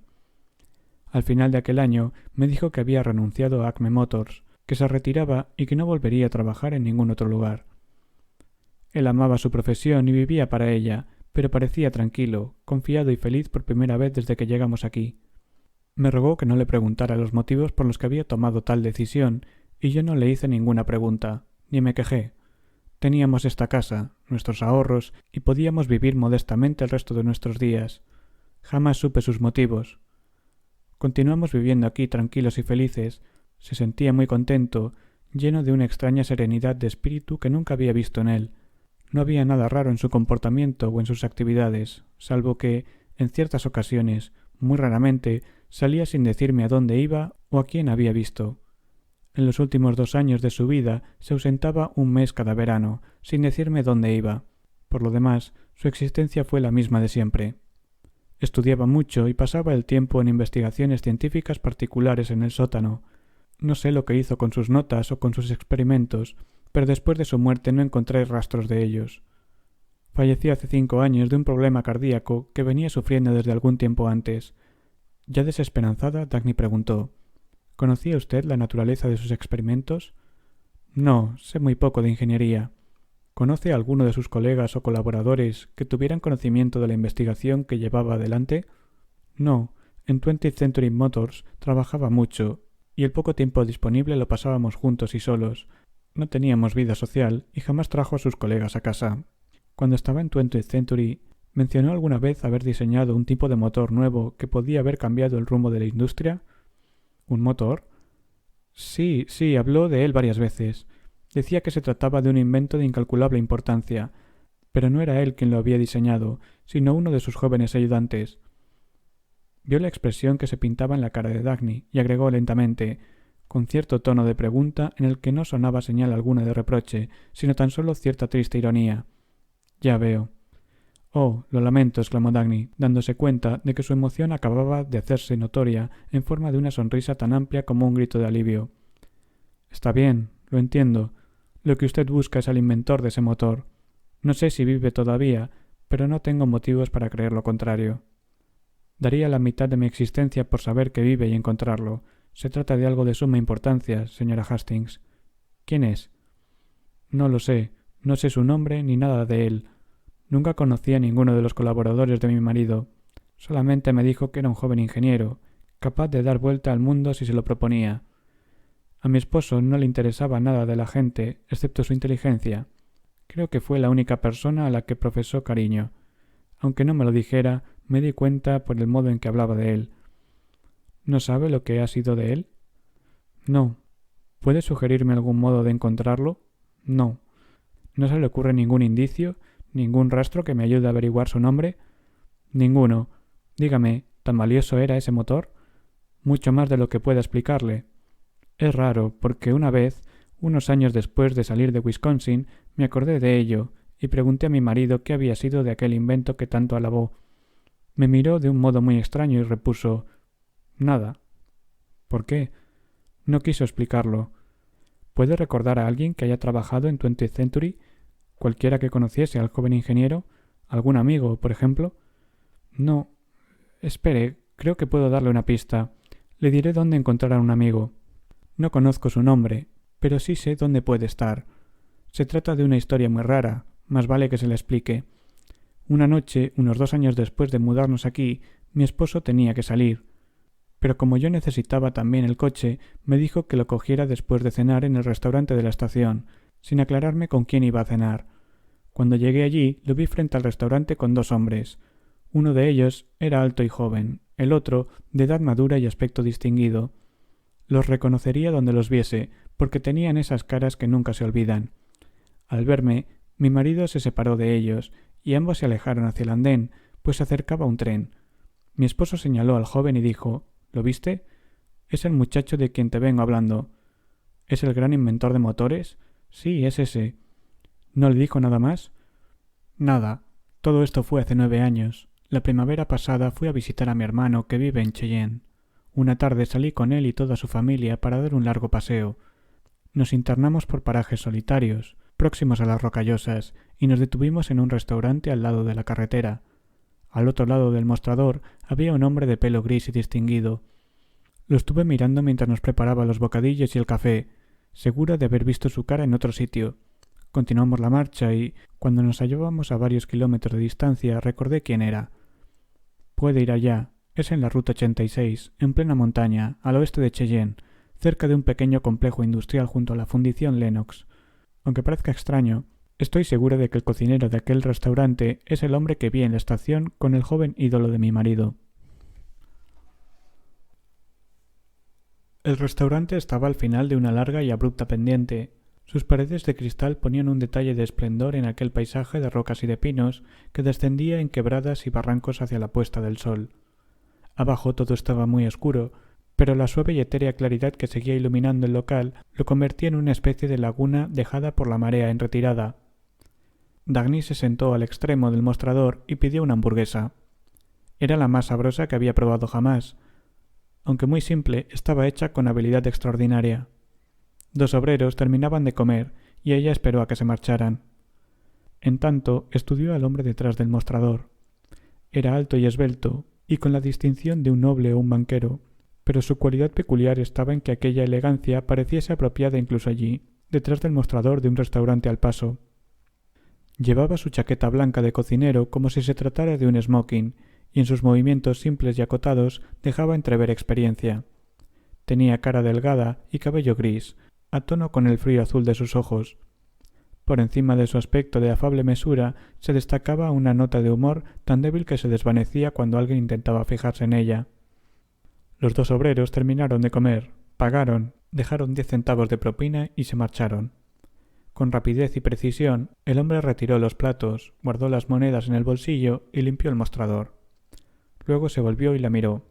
Se trataba de una mirada impersonal que no invitaba a la conversación, pero Dagny estaba segura de que había notado su vestido neoyorquino, sus zapatos de tacón alto y un aspecto de mujer que no solía perder el tiempo. Sus ojos fríos y observadores parecían comunicarle que se había dado cuenta de que no pertenecía a aquel lugar y que esperaba descubrir los propósitos que la llevaban hasta allí. «¿Qué tal los negocios?», preguntó Dagny. «Bastante mal. La semana que viene cerrarán la fundición Lennox, así que tendré que hacer lo propio y marcharme de aquí», respondió con voz clara y cordial. «¿A dónde piensa ir?» «No lo he decidido aún». «¿Qué proyecto tiene en mente?» «No lo sé. Pensaba abrir un garaje, siempre que encuentre un lugar adecuado en la ciudad». «Oh, no. Usted es demasiado bueno en su trabajo como para cambiarlo. No debería hacer otra cosa que trabajar en la cocina. Una extraña y fina sonrisa curvó sus labios. ¿No? Preguntó cortésmente. ¿No? ¿Le gustaría un puesto en Nueva York? La miró sorprendido. Le hablo en serio. Puedo ofrecerle trabajo en una gran compañía ferroviaria como encargado del departamento de coches comedor. ¿Me permite preguntarle por qué me daría ese puesto? Le mostró la hamburguesa envuelta en su servilleta de papel blanco. Esta es una de las razones. Gracias. ¿Y las demás? Creo que no ha vivido usted en una gran ciudad, o, de lo contrario, se habría enterado de lo infelizmente difícil que es encontrar a un hombre competente para una tarea determinada. Sabía algo de eso. Bien, entonces, ¿qué opina? ¿Le gustaría trabajar en Nueva York con un sueldo de $10,000 al año? No. Dagny se había dejado llevar por el placer de poder recompensar a un hombre realmente capaz. Al oír su respuesta quedó perpleja. No creo que me haya comprendido, pero lo hice. ¿Y rechaza una oportunidad así? Sí. ¿Pero por qué? Se trata de un asunto personal. ¿Por qué trabajar así cuando puede tener un trabajo mejor? No estoy buscando un trabajo mejor. ¿No quiere prosperar y hacer dinero?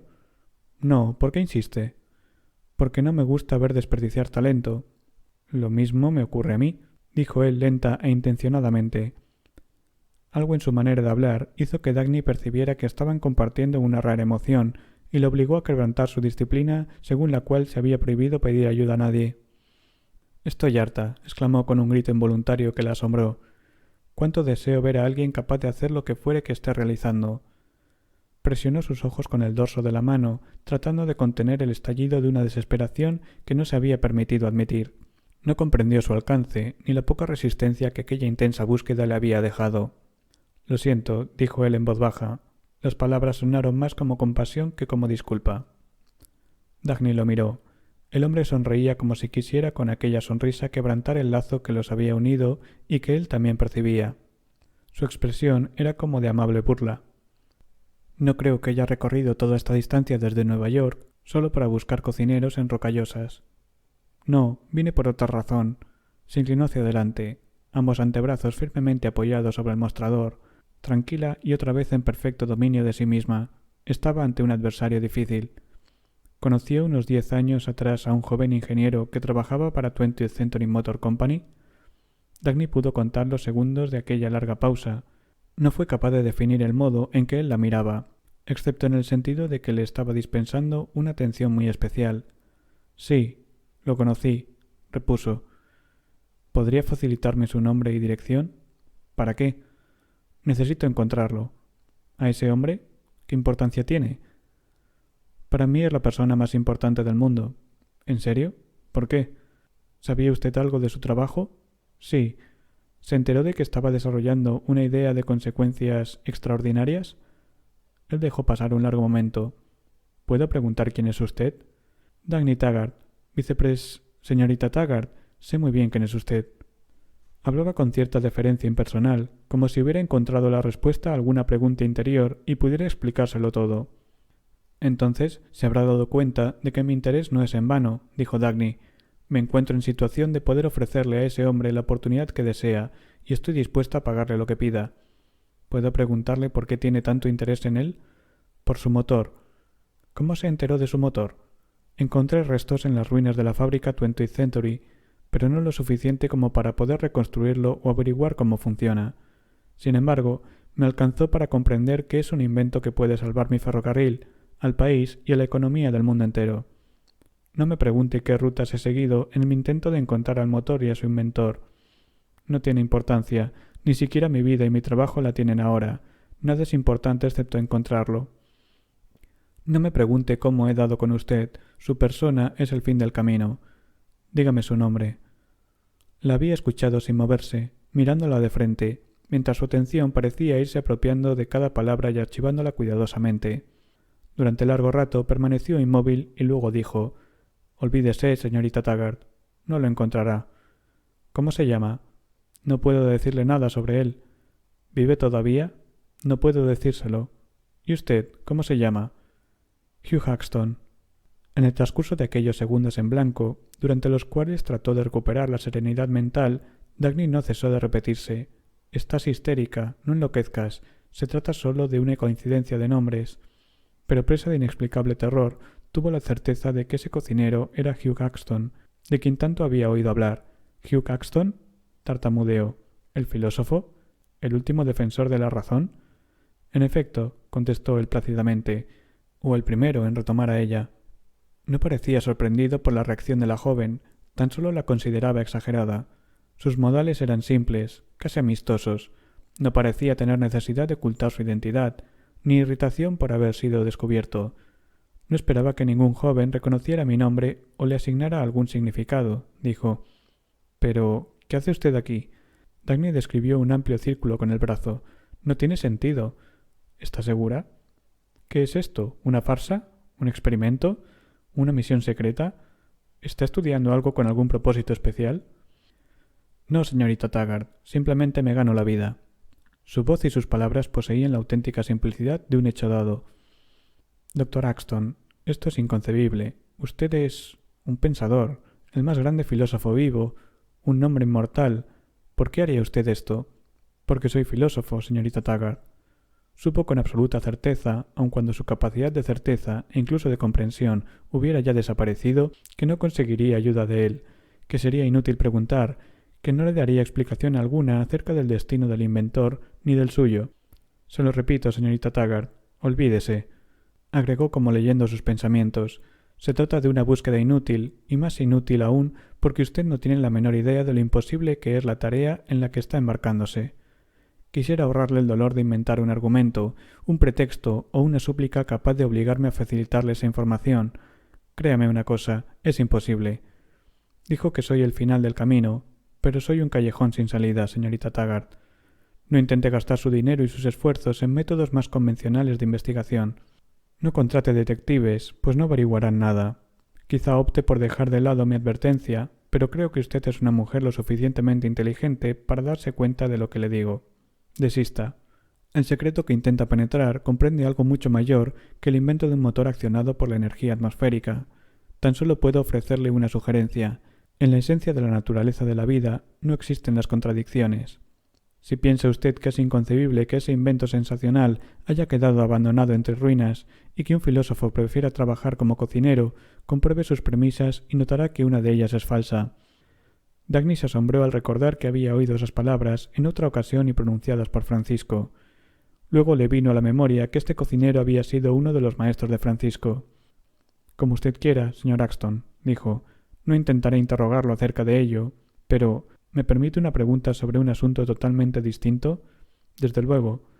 El doctor Robert Stadler me contó una vez que cuando usted enseñaba en la Universidad Patrick Henry, tuvo 3 estudiantes favoritos y que también lo fueron de él. 3 mentes privilegiadas de las que se esperaba un gran futuro. Uno de ellos fue Francisco de Anconia. Sí, y el otro, Ragnar Danexholt. A propósito, y esta no es mi pregunta, ¿quién fue el tercero? Su nombre no le diría nada, no es conocido. El doctor Stadler dijo que usted y él llegaron a rivalizar por culpa de aquellos 3 estudiantes a los que ambos consideraban como hijos. ¿Rivalizar? Él los perdió. Dígame, ¿se siente orgulloso de los caminos adoptados por los 3 jóvenes? Miró hacia la distancia, al fuego moribundo del crepúsculo sobre las rocas más lejanas, y su cara adoptó la expresión de un padre que ve cómo sus hijos se desangran en un campo de batalla. Más orgulloso de lo que nunca pensé estar. Era casi de noche. Él se volvió bruscamente, sacó un paquete de cigarrillos del bolsillo de la chaqueta y extrajo uno. Luego se detuvo, recordando de improviso la presencia de Dagny, y le convidó. Ella tomó un cigarrillo, y el filósofo encendió ambos con una cerilla. Solo brillaban en la estancia 2 minúsculos puntos luminosos, encerrados en la oscuridad de una caja de cristal y rodeados de kilómetros y kilómetros de montañas. Dagny se levantó, pagó su cuenta y dijo: «Gracias, doctor Axton. No voy a molestarlo con lamentos ni ruegos, y tampoco contrataré detectives, pero creo mi deber advertirle que no pienso rendirme. Necesito encontrar al inventor, y lo encontraré. No será hasta el día en que él acceda a encontrarla a usted». Cuando ella se acercaba a su automóvil, Axton encendió las luces del local. Dagny pudo ver el buzón de correos junto a la carretera, con el nombre Hugh Axton claramente escrito en él. Llevaba un rato conduciendo por la serpenteante carretera, y las luces del restaurante se habían perdido mucho tiempo atrás en la distancia, cuando notó que le gustaba mucho el cigarrillo que le había dado Axton. Era distinto a cuantos había fumado hasta entonces. Levantó la colilla hasta la luz del parabrisas, buscando la marca. pero no había nombre alguno, sino tan solo un pequeño dibujo estampado en dorado sobre el fino y blanco papel. Era el signo del dólar. Lo examinó curiosamente. Nunca había visto esa marca. Recordó al viejo del kiosco de cigarrillos en la estación terminal Taggart y sonrió pensando que este sería un buen ejemplar para su colección. Apagó la colilla y la guardó en su bolso. Cuando llegó a Cheyenne, el tren número 57 se encontraba en la vía, listo para partir hacia el empalme Wyatt. Dejó el coche en la agencia donde lo había alquilado y se trasladó al andén de la estación Taggart. Faltaba media hora hasta que llegara el expreso de Nueva York. Caminó hasta el final del andén y se apoyó fatigada contra un farol. No deseaba ser vista ni reconocida por los empleados. No quería hablar con nadie. Necesitaba descansar. Unos pocos grupos de personas se encontraban en la plataforma casi desierta. Parecían tener lugar animadas conversaciones y los periódicos estaban colocados en el kiosco de manera más ostentosa que de costumbre. Contempló las iluminadas ventanillas del tren 57, con alivio a la vista de lo que constituía una victoria. El tren estaba dispuesto sobre los rieles de la línea John Galt, preparado para atravesar ciudades, describir curvas y pasar veloz ante señales verdes, por aquellos mismos lugares en que la gente se había reunido a vitorear, mientras en el aire estival se elevaban ruidosos cohetes. Retorcidos restos de hojas colgaban ahora de las ramas, más allá de la línea de los vagones, y los pasajeros llevaban abrigos y bufandas. Todo el mundo actuaba de manera automática, como quien cumple una tarea diaria, como si esperase algo que desde mucho tiempo atrás daba por descontado. Lo hemos conseguido, pensó. Por lo menos esto es ya un hecho concreto. De pronto, la conversación que dos hombres sostenían a poca distancia llamó su atención. Las leyes no deberían aprobarse de este modo, tan abruptamente. Es que no son leyes, son decretos. Entonces es ilegal. Tampoco puede considerarse ilegal, porque la legislatura aprobó el mes pasado la concesión de plenas facultades para dictar decretos. No creo que los decretos deban ser presentados al público desde la nada, como quien descarga un puñetazo en la nariz de otro. Es que no se puede perder el tiempo en discusiones cuando se trata de una emergencia nacional. De todas formas, no creo que esté bien, no es una broma. ¿Qué va a hacer Reirden? Aquí dice... ¿Por qué te preocupa tanto ese Reirden? Ya tiene suficiente dinero y encontrará la manera de hacer cualquier cosa. Dagny corrió hacia el primer puesto y adquirió un ejemplar del periódico de la noche. La noticia figuraba en la tapa. Wesley Mauch, coordinador jefe de la Oficina de Planificación Económica y de Recursos Nacionales, actuando de manera sorprendente, según decía la información, a causa de las urgentes necesidades nacionales, había cursado una serie de disposiciones que se enumeraban a lo largo de la página. Se ordenaba a los ferrocarriles nacionales reducir la velocidad de todos sus trenes a un máximo de 100 km por hora y su longitud a 60 vagones. Además, las empresas debían hacer circular el mismo número de trenes en cada uno de los 5 estados vecinos de la zona. A tal efecto, el país quedaba dividido territorialmente en varias zonas, según lo expresaba la ley. Se ordenaba a las fundiciones de acero limitar su producción de cualquier aleación metálica a una cifra igual a la producción de otras fundiciones situadas dentro de la misma jerarquía, y suministrar la misma proporción de metal a todos los consumidores que desearan utilizar el producto. Todas las fábricas del país, cualquiera que fuese su envergadura y naturaleza, deberían abstenerse de trasladar sus emplazamientos actuales, excepto cuando les fuera concedido un permiso especial por parte de la Oficina de Planificación Económica y de Recursos Nacionales.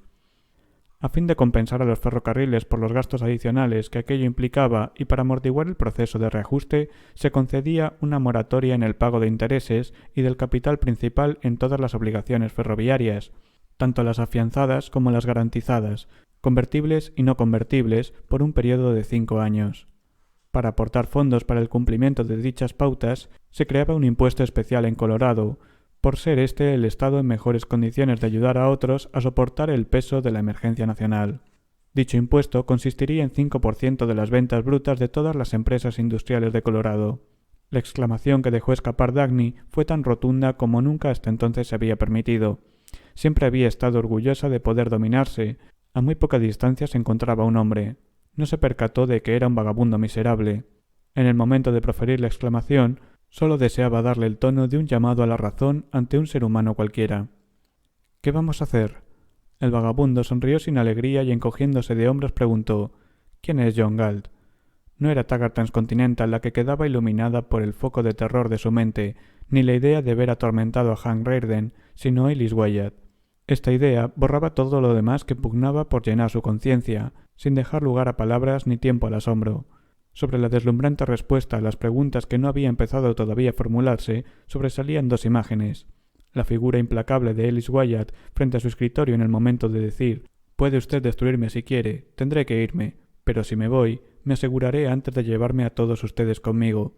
Y la misma violencia del mismo Ellis Wyatt cuando había estrellado una copa contra la pared.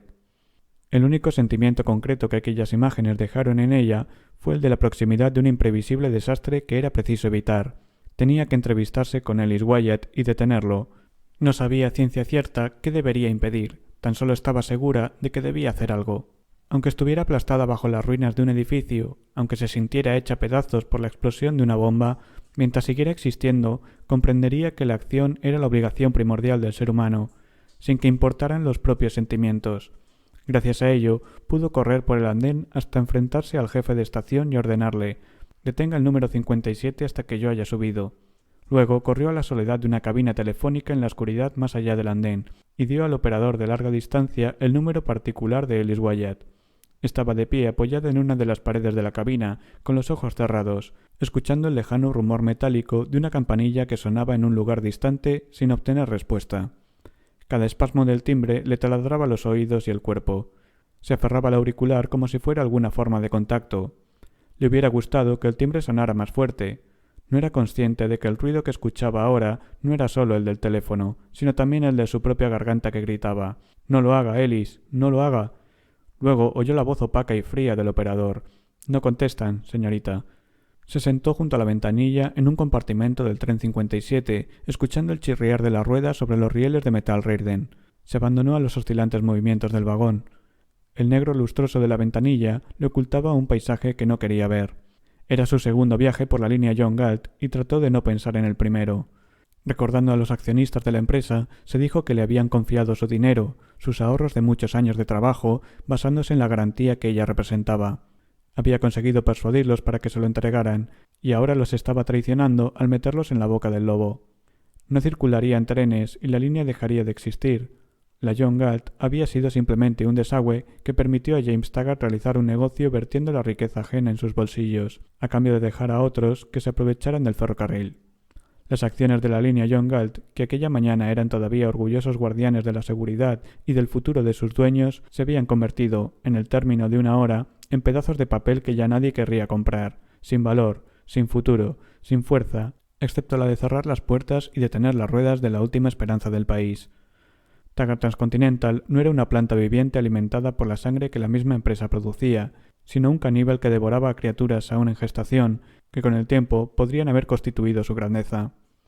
Pensó en el impuesto sobre las empresas de Colorado, un impuesto que obligaría a Ellis Wyatt a pagar el sustento de aquellos que con su trabajo contribuirían a atarlo y no permitirle una vida tranquila. Un impuesto que pondría en guardia a todos aquellos que intentarían por todos los medios que Wyatt no consiguiera trenes, ni vagones cisternas, ni oleoductos de metal Reirden. Ellis Wyatt quedaba despojado del derecho de defensa propia, sin voz, sin armas y, lo que era aún peor, convertido en instrumento de su propia destrucción, en sustento de sus propios destructores, en proveedor de las armas con las que iba a ser atacado. Su propia energía se volvía ahora contra él, como un nudo corredizo en su cuello. Se trataba de Ellis Wyatt, aquel que había deseado generar una fuente ilimitada de petróleo y que hablaba de un segundo renacimiento. Se reclinó con la cabeza hundida entre los brazos en el borde de la ventanilla, sin ver las grandes curvas de la vía azul verdosa, las montañas, los valles y las nuevas ciudades de Colorado que pasaban ante ella en la oscuridad. Una repentina sacudida, cuando el tren frenó bruscamente, le obligó a incorporarse. Se trataba de una parada imprevista y el andén de la pequeña estación estaba atestado de gente. Todos miraban hacia un mismo lugar y los pasajeros se habían abalanzado hacia las ventanillas. Se puso de pie, corrió por el pasillo y bajó los pocos escalones sintiendo el viento frío que barría la estación. Un instante antes de verlo y de que su grito se sobrepusiera al rumor de la muchedumbre, comprendió que ya sabía de antemano lo que estaba a punto de presenciar. En una brecha entre montañas, iluminando el cielo con un resplandor que llegaba hasta los tejados y paredes de la estación, la colina donde se asentaba la refinería Wyatt era una sólida, densa masa de llamas. Más tarde, cuando le contaron que Ellis Wyatt había desaparecido sin dejar tras de sí más que un cartel clavado en un poste al pie de la colina, cuando observó que estaba escrito por su propia mano, Dagny Taggart sintió que ya conocía esas palabras.